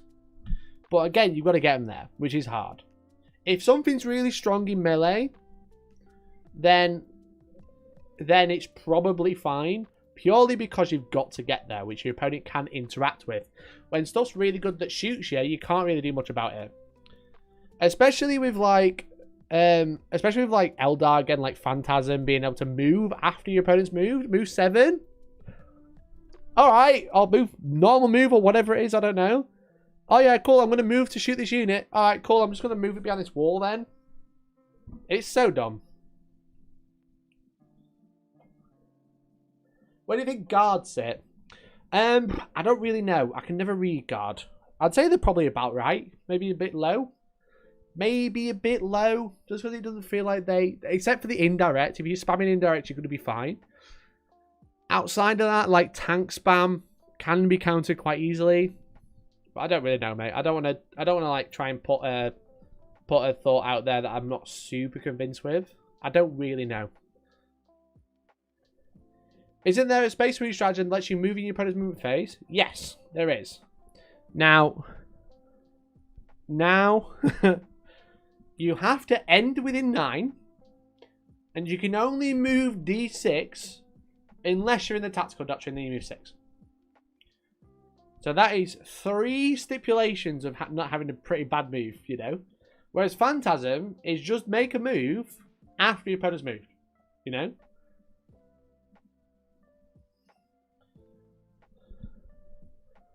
Let's have a look.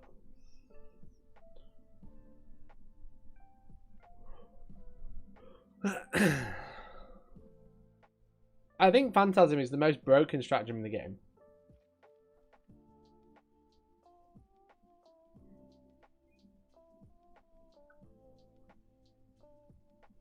It is move 7, I lied, sorry.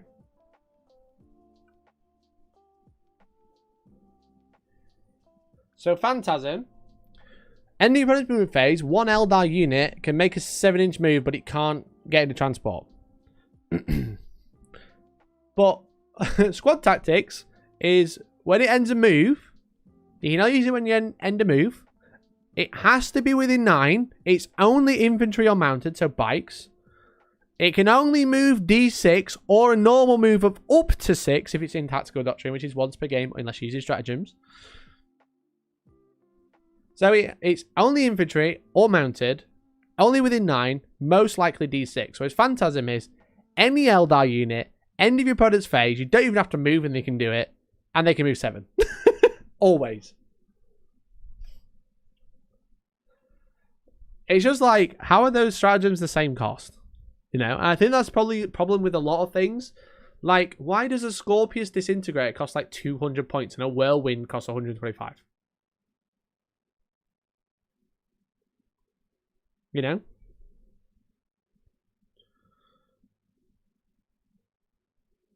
Like, how? How? Why are they the same? Why is Phantasm not 2 CP? You know?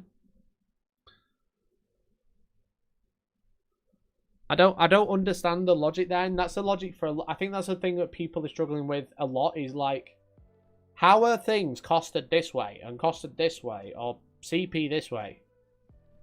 You know?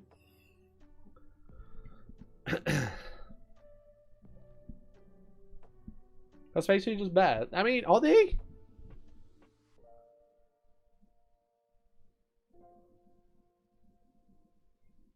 Hopefully the fully digital rule system, they can fix a lot of this stuff. That's what you'd hope, which is why I'm telling people not to bother printing indexes. You know, don't bother printing indexes, because they're probably going to get up. Well, you'd you would hope they'd get updated. You know.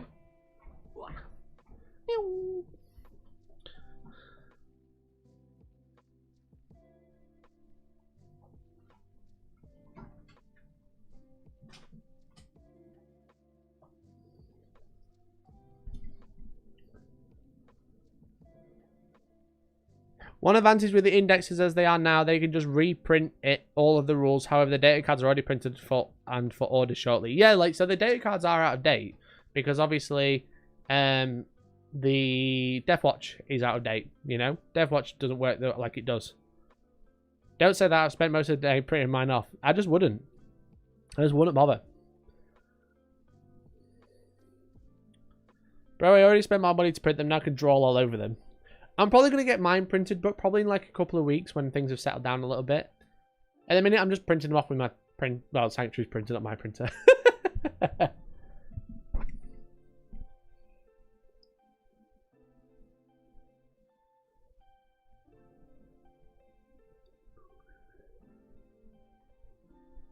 Like, change all the Eldari stuff. Yeah, like, a lot of the Eldari stuff will probably be different. I would scan those cards well. That's all I'll say. The scout interactiveness or lack of thereof is an issue with their move and potential use of Phantasm afterwards. Yeah, exactly. Yeah, Phantasm is just really good.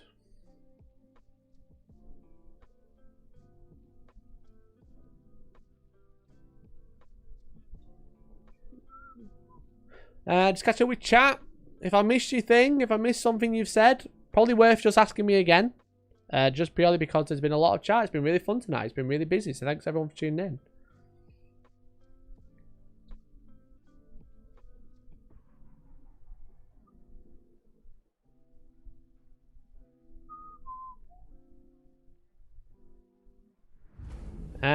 Thanks to the 5, Conga. Indexes every 5 minutes, isn't it gonna be a nightmare keeping up with WYSIWYG war gear options? Thanks to the 5, mate. Really appreciate it. Yeah, it is. It's gonna be a pain, I think, because Games Workshop. What we're hoping, people have been crying out for a digital rule set for years because they want active updates and active balancing, which will make WYSIWYG a pain in the arse. But also, you really the main goal. My main goal is to blow up. The main goal of digital rule sets is that they can balance it whenever. They can update it on the fly, which for physical models will be very, very annoying. But overall, it's what you want because you want the game to be balanced, you know? Like, if people playing casual games, they probably don't care what their weapons have got. They don't have to use the most up-to-date rules. But if you are using the most up-to-date rules, you want the game to be balanced, right? That's why you're using the most up-to-date. Did you see my Overwatch question? I didn't, Des. No, mate. Maybe Phantasm could be any unit, but you've got the roll, or if they've stealth-like ranges, they can move up to 7. Yeah, maybe. Or maybe Phantasm should just be if they end within 9, or something like that, you know? I think when you've got to go so close, then they can react. That's kind of fun. But being able to react to nothing happening is really weird. What's your opinion on the Abominant and Aberrants having a 4+ Fiona Pain? I think it's fine. 4+ Fiona Pain is really strong, but it's on such a limited unit. It's fine. It's strong. It's fun. It's good. I don't know how many points it is, but it's decent, you know?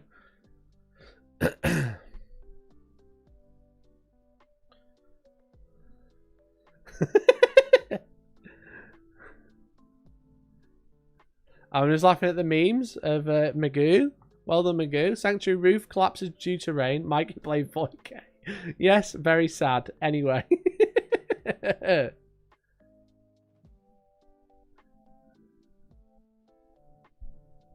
I'd be surprised if they change the core rules so quick with 1600 limited edition core books to sell next week. Yeah, I imagine they'll wait until they've sold out and then they'll say they're updating it. Great live feed. Thoughts on the new point structure? I think the new point structure is something that I was very annoyed I couldn't talk about before release. Because I think they did quite a lot of misleading marketing on the run-up. Because the new point structure, like, is still 2,000 points. You know, that's fine. A lot of the stuff is, like, perfectly costed. It's totally fine. But one of the things that was said in lots of the marketing was that power level has gone away. Power level has gone away. But then they've introduced points, but then have no way to have options. And you have to buy in blocks of 5/10, depending what your minimum size is. Now, buying in blocks of 5 or 10 is, in my opinion, okay. Because the reasoning, whilst again it's marketing speak, it is a good point. It's really easy for your opponent to see what the half the unit is for Battle Shock, you know? Because what you'd find is if it was less than half a unit for half Battle Shock, you'd see loads of units of 9. So, because then half is 4 rather than 5, for example, or whatever. Or people just taking the optimal number, so you get one more body before you have to take Battle Shock compared to taking 10 where it's 5, whereas 9 it might be 4, or 8 it might... Well, 8 is 4, definitely, but like 7 will be 3, for example. But the problem is when they made all the war gear free, you've basically just got power level, but with more numbers, you know? And the problem is you're just forcing people to snap off all their guns and put on the best one. You know, why would you ever take Devastators in more than a unit of 5? Because the first 5 get heavy weapons and the next 5 don't. You know?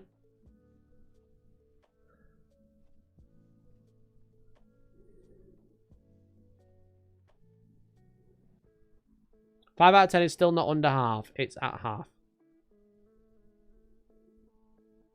Now, I mean, the thing is you just try and take the optimal number if you got big units. Like, you just take big units, wouldn't you? But then you wouldn't have like 20, you'd have 19, for example. But yeah, so like making War Gear free is an issue. It was an issue with Space Marines, but again, we've seen lots of tasters of 10th edition with Space Marines points, with World Eaters Codex in 9th edition. But yeah, it's like the models aren't equal. So we are just playing power level, even though they said power level was going away. They said no more power level, it's all points. And then they made a system that's power level, just 2,000 rather than 100. So I don't like it. I don't like it. I don't think all weapons are equal. I don't believe in having to snap off your guns and only take the best ones. It was quite nice to have the fudging, I call it, when I'm trying to fit a unit in. When I'm trying to fit a unit in, I'm low points. I call it fudging. It's quite nice to be fudging models and options in an army to take a unit you want so you can actually fit it in. Whereas now you can't, you know. I don't like that because, again, a Grav Cannon, a Multi-Melter, a Last Cannon, and a Heavy Bolter aren't equal, but a Devastator squad is 120 points no matter what, you know.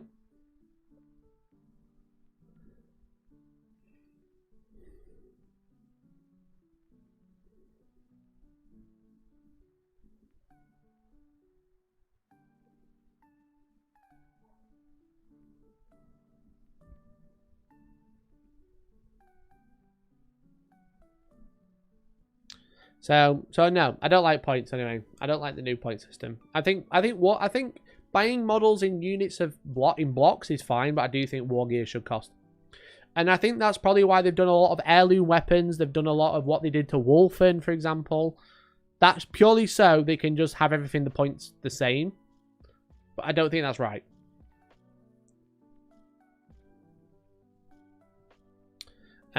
If you charge an engaged monster or vehicle, can it still Overwatch? Yes, it can, Dats and Des. Because Overwatch doesn't say it has to be not engaged, I don't think. Because I did it yesterday. I overwatched some Eradicators with my Gladiator when I was in combat, which is quite funny. I was like, oh, you're in combat? I was like, yeah. So? It's a vehicle, mate. Let's have a look. Fire Overwatch. Yeah, Fire Overwatch, mate. It's one unit from your army that is within 24 inches of that enemy unit and would be eligible to shoot if it were your shooting phase. A vehicle can shoot while it's in combat, so it's totally fine.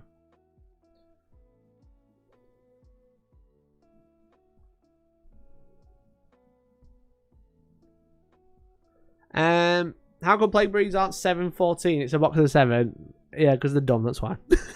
Then you look at Soul Squad, then that doesn't really work because they have lots of weapon options. Yeah, exactly. So I feel like I think some units have been nerfed, like early weapons, because they might be getting a new kit. But I don't know. Another nail in the melee side of 10th. Yeah, exactly, mate.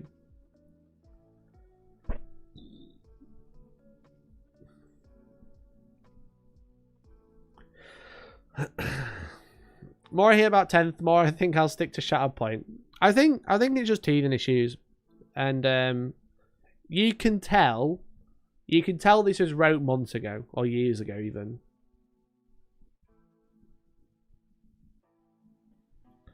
Taking the new answer out of list building as well is a real shame in a large.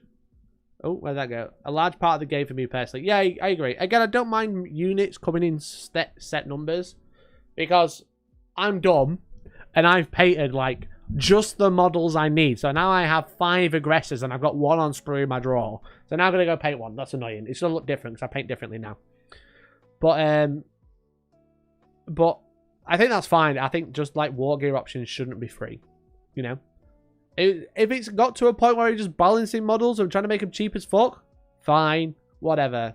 But I think overall, I prefer the fact that there's like nuance in weapons with points and stuff.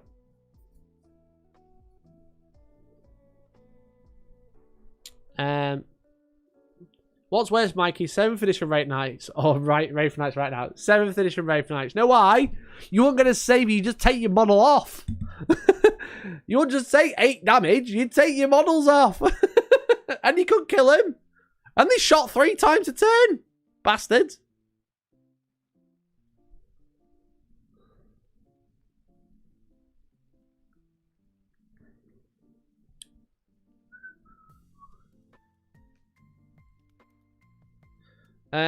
Keep in mind they are pinpointing what's wrong with 10th, but not what's fun. Most of these problems you won't see because people like dicks. Yeah, exactly. I'm only talking about the problems with 10th. I do keep trying to say I do like 10th. I just think there's some issues that do need fixing, which is kind of annoying. You know, at the start of an edition, you shouldn't have stuff that needs to be fixed. I don't think. It's supposed to be good.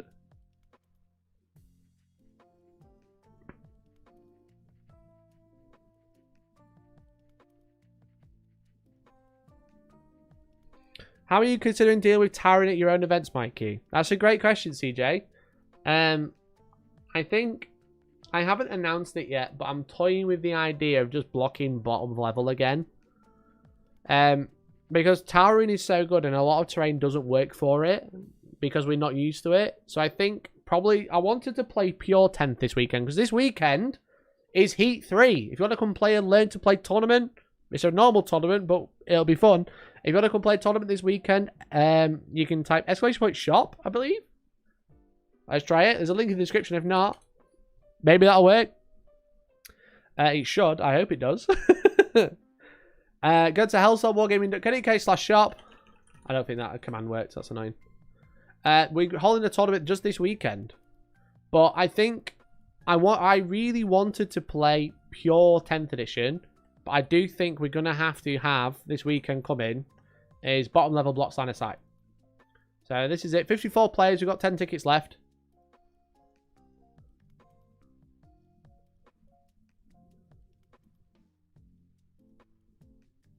But yeah, bottom level should just block line of sight as all, no matter what. No, not obscuring, just physically block it.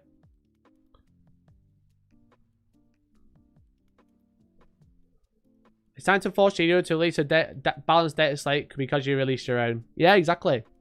I think so. With the unit sizes, do you think the transports need to reflect that now as a Razorback can't be used and certain other tanks like Impulsors can't take a 6-man unit and a character? Yeah, it's really strange that tactical squads can only be taken in units of 10, where intercessors can be taken in units of 5. And it's like, why is that?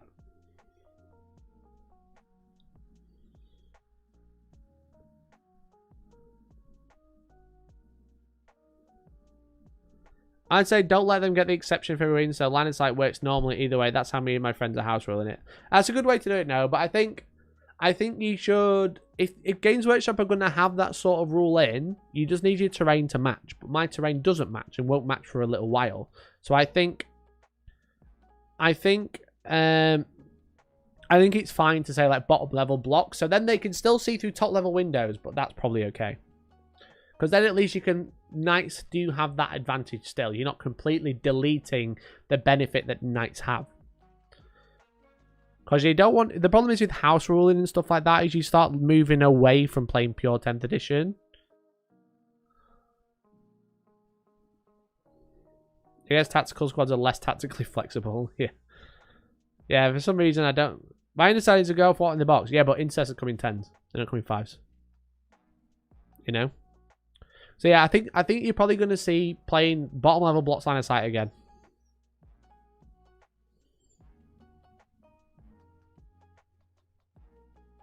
I bet you're really glad they didn't make 10th go back to big board gang. Oh, I'd be really sad if they did that. Came play loose.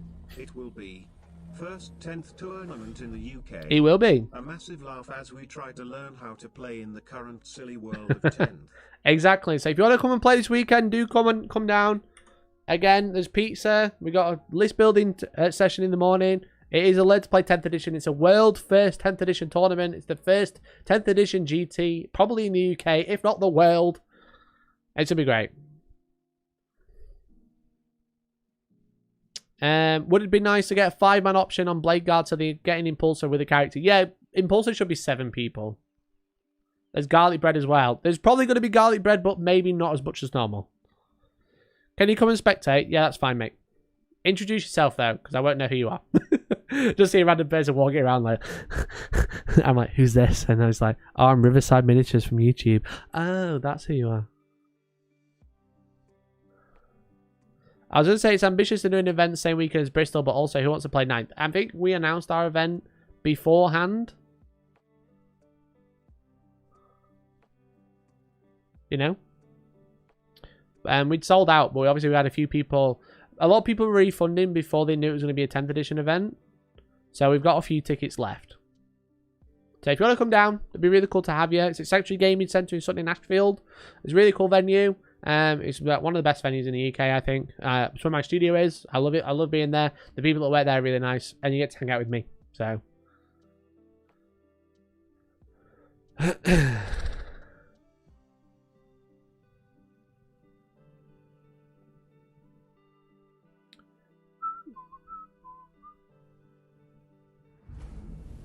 You mentioned 7th Ed Wraith Knights being awful, but I have a fond memory of killing one with a Blood Angels captain in melee. The shock was hilarious. Excellent. Congratulations. Well done.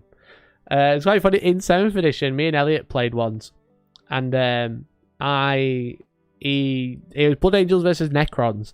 And he deep struck Carl Layan, the Blood Angels captain, onto the board.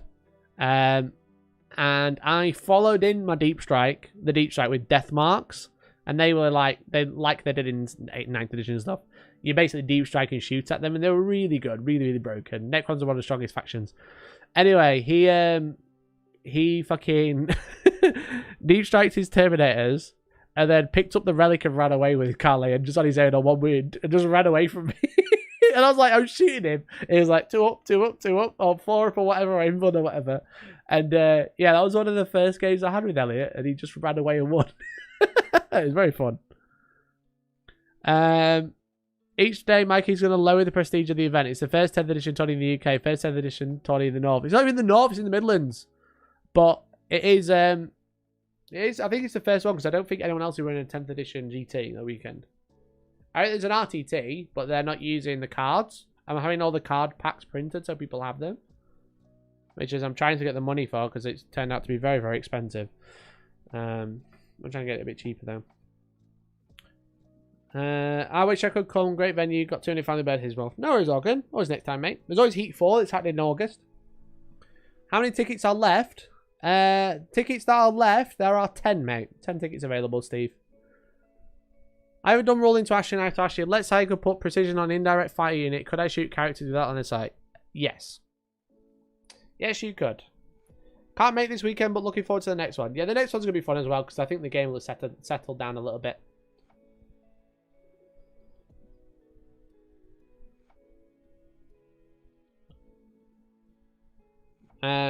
So like this weekend, obviously we didn't know 10th edition was going to come out that weekend. We had no idea when we put the tickets on in January. I didn't even know 10th edition. Technically, rumors are afoot, but I didn't even know 10th edition was coming out. So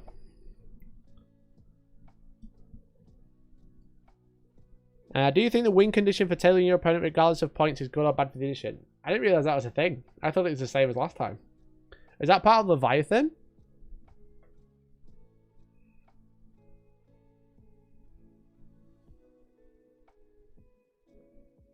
Waiting for the next one. Partners' parents are visiting, not done painting notes. Yeah, that's fair, mate. Well, we've got three tournaments this year. We've got All-Stars Heat 3, which is this weekend. We have All-Stars Heat 4 on the 26th and 27th. And then we have the Super All-Stars in Sheffield at the end of the year on the 28th, 29th. There's tickets available for all of them. They do keep selling every day, so I wouldn't mess around. If you do want one, I'd grab one as soon as you can. How awkward would it be to be turned up without playing a game of 10th? I think a lot of people won't have played very much 10th. So if you do want to come and play, that's totally fine.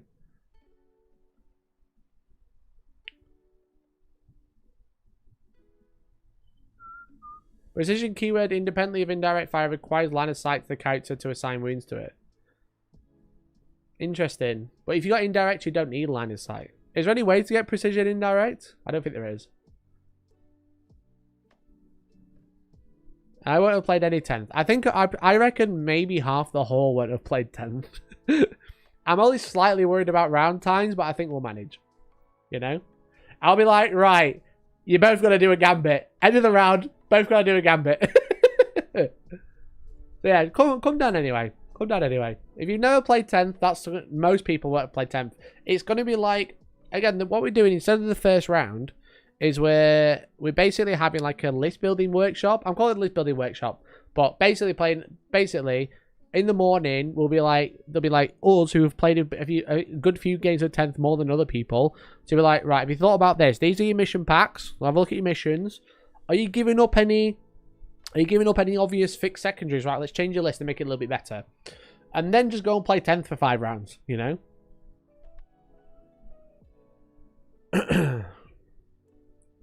Never played 10th, so I'm a bit concerned. It's going to be fine. I'm quite accepting that it's going to be quite slow, and a lot of games aren't going to finish in time. We're just going to have to just work it out at the time. But the point is you're going to be able to just come play some games, you know, on the release weekend. You can win Leviathan by entering the raffle. So I'm giving away a Leviathan box set, so you don't even have to like win in the tournament. You can lose all your games and still go home with a brand new Leviathan box set for free. It's going to be fine. Don't worry. Holy dang, Mikey, you're looking handsome. I know. I'm always looking handsome. What can I say? Wait, your hair isn't pink anymore. No, it washes out, mate. It's still a bit pink. It's not like pink tone. Can you see? Yeah, it's washed out. Deathwatch can give any unit precision with a strat, even a whirlwind. Wowzer. Does that mean the car park would be full of resolving matches? Probably. Can we all just go away with a Leviathan box set? If you've ordered one, yeah. I'm planning to turn up with all my painted models for an army and have Mikey tell me what to take. I will definitely help Raziel. But yeah, my hair's washed out. I was editing a video with me and Louis today. And my hair, I was like, wait a minute, what happened to my hair? Then I realised it's all washed out. Here it is. I'm going to mute it a second. Don't want to leak. Don't want to leak, do I? Look at my hair there. This is a video that's coming out tomorrow. Look at the... Oh, you can't see. Look at the colour of my hair. It's pink. It's so pink and now it's just blonde again. So pink. So pinky pink. Where's the other one? Faction, faction, faction.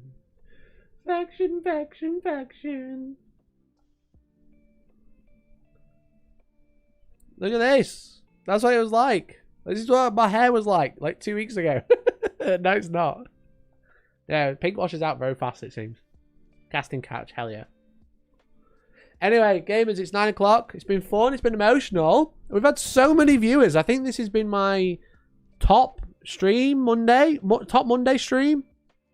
358 viewers peak. 48 viewers peak.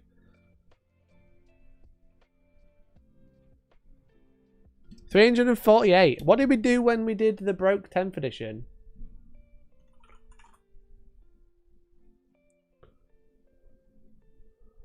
I can't remember. I think that might be the peak. I told you to use a purple wash, not a pink dye. I did use a pink dye, you little shithead. They just wash it. Pink washes out very quickly.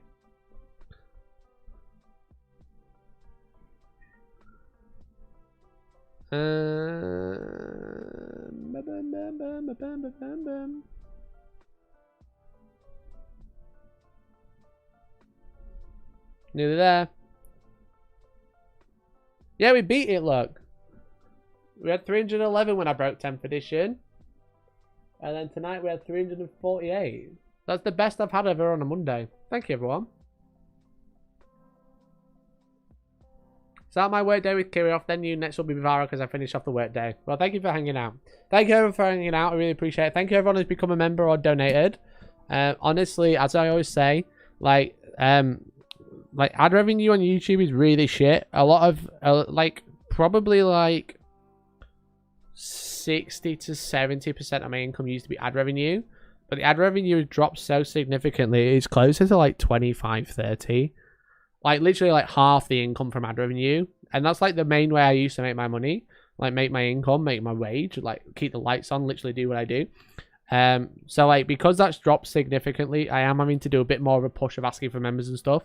And I appreciate a lot of people can't afford it. You might find it annoying. But I do have to ask because I am like reliant on people's generosity to do what I do. And I do really, really appreciate it. So thank you very much to everyone who has donated or become a member tonight or gifted. Because it honestly, it's the only way I keep the lights on. So thank you so much. I really appreciate it. Again, I'm sorry I have to do a push, but it's just the game you have to play when you're doing this as a job, and I really enjoy it as a job, and I like to continue doing it. So hopefully you guys find it worth it, and that's why you've become members or super chat that just hung out all stream. So thank you very much for hanging out all stream. I really appreciate it. Again, that's the most views I've ever had on a Monday stream. The most views I've ever had is like 520 something. And that was on a balanced data slate release. So honestly, thank you very much for all the super chats and donations and memberships. I really, really appreciate it. So thank you very much for watching. I'm going to be back Wednesday. I'm going to be back Wednesday morning for the morning news. The morning news, we're actually using some new paints. I got some cool paints.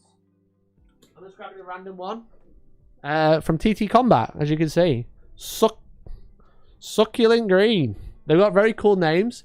But I'm going to be trying these out on Wednesday morning, as well as talking about the drama of the week. Probably talking about an FAQ that Games Workshop wrote from this stream tonight. But yeah, they're quite fun. Look at the size of the nozzle. It's so tiny. It's so tiny. It's lots of fun. And they've got like medicine caps on. So you have to press. You can't just spin it. They don't open. They're like child-proof. That's why I struggled. They're child-proof, look. You have to like press down like you're trying to get into Calpol. Which is quite fun. You cut it off at suck green. There you go. It's not focusing. Wow. Suck green. Anyway, thank you very much for watching. I'll be back Wednesday with that, and then over the weekend we're going to be streaming some games from the studio. With Elliot, Tom, Lambo, myself, Neil, maybe Billy, who knows. But it should be fun. So thank you very much for all your support. I really, really appreciate it. I'll leave this stream up, but I'll hopefully edit this video and put it out sometime soon. If you do see the video pop up, go watch it, go say hi. And Trolley Cleaner, thank you so much. I was literally just about to end. Thank you so much, mate. I really appreciate it. That's very, very kind of you, mate. Thank you so much for the 20. Honestly, you guys make my world go around, so thank you so much. I appreciate you all more than you know. I insult you and you insult me right back. But honestly, I couldn't do it without you. So thank you. Thanks very much, mate. Thank you very much. Right. Thank you for that. I'll be back Wednesday. Have a lovely evening, and hopefully I'll catch you in the next one.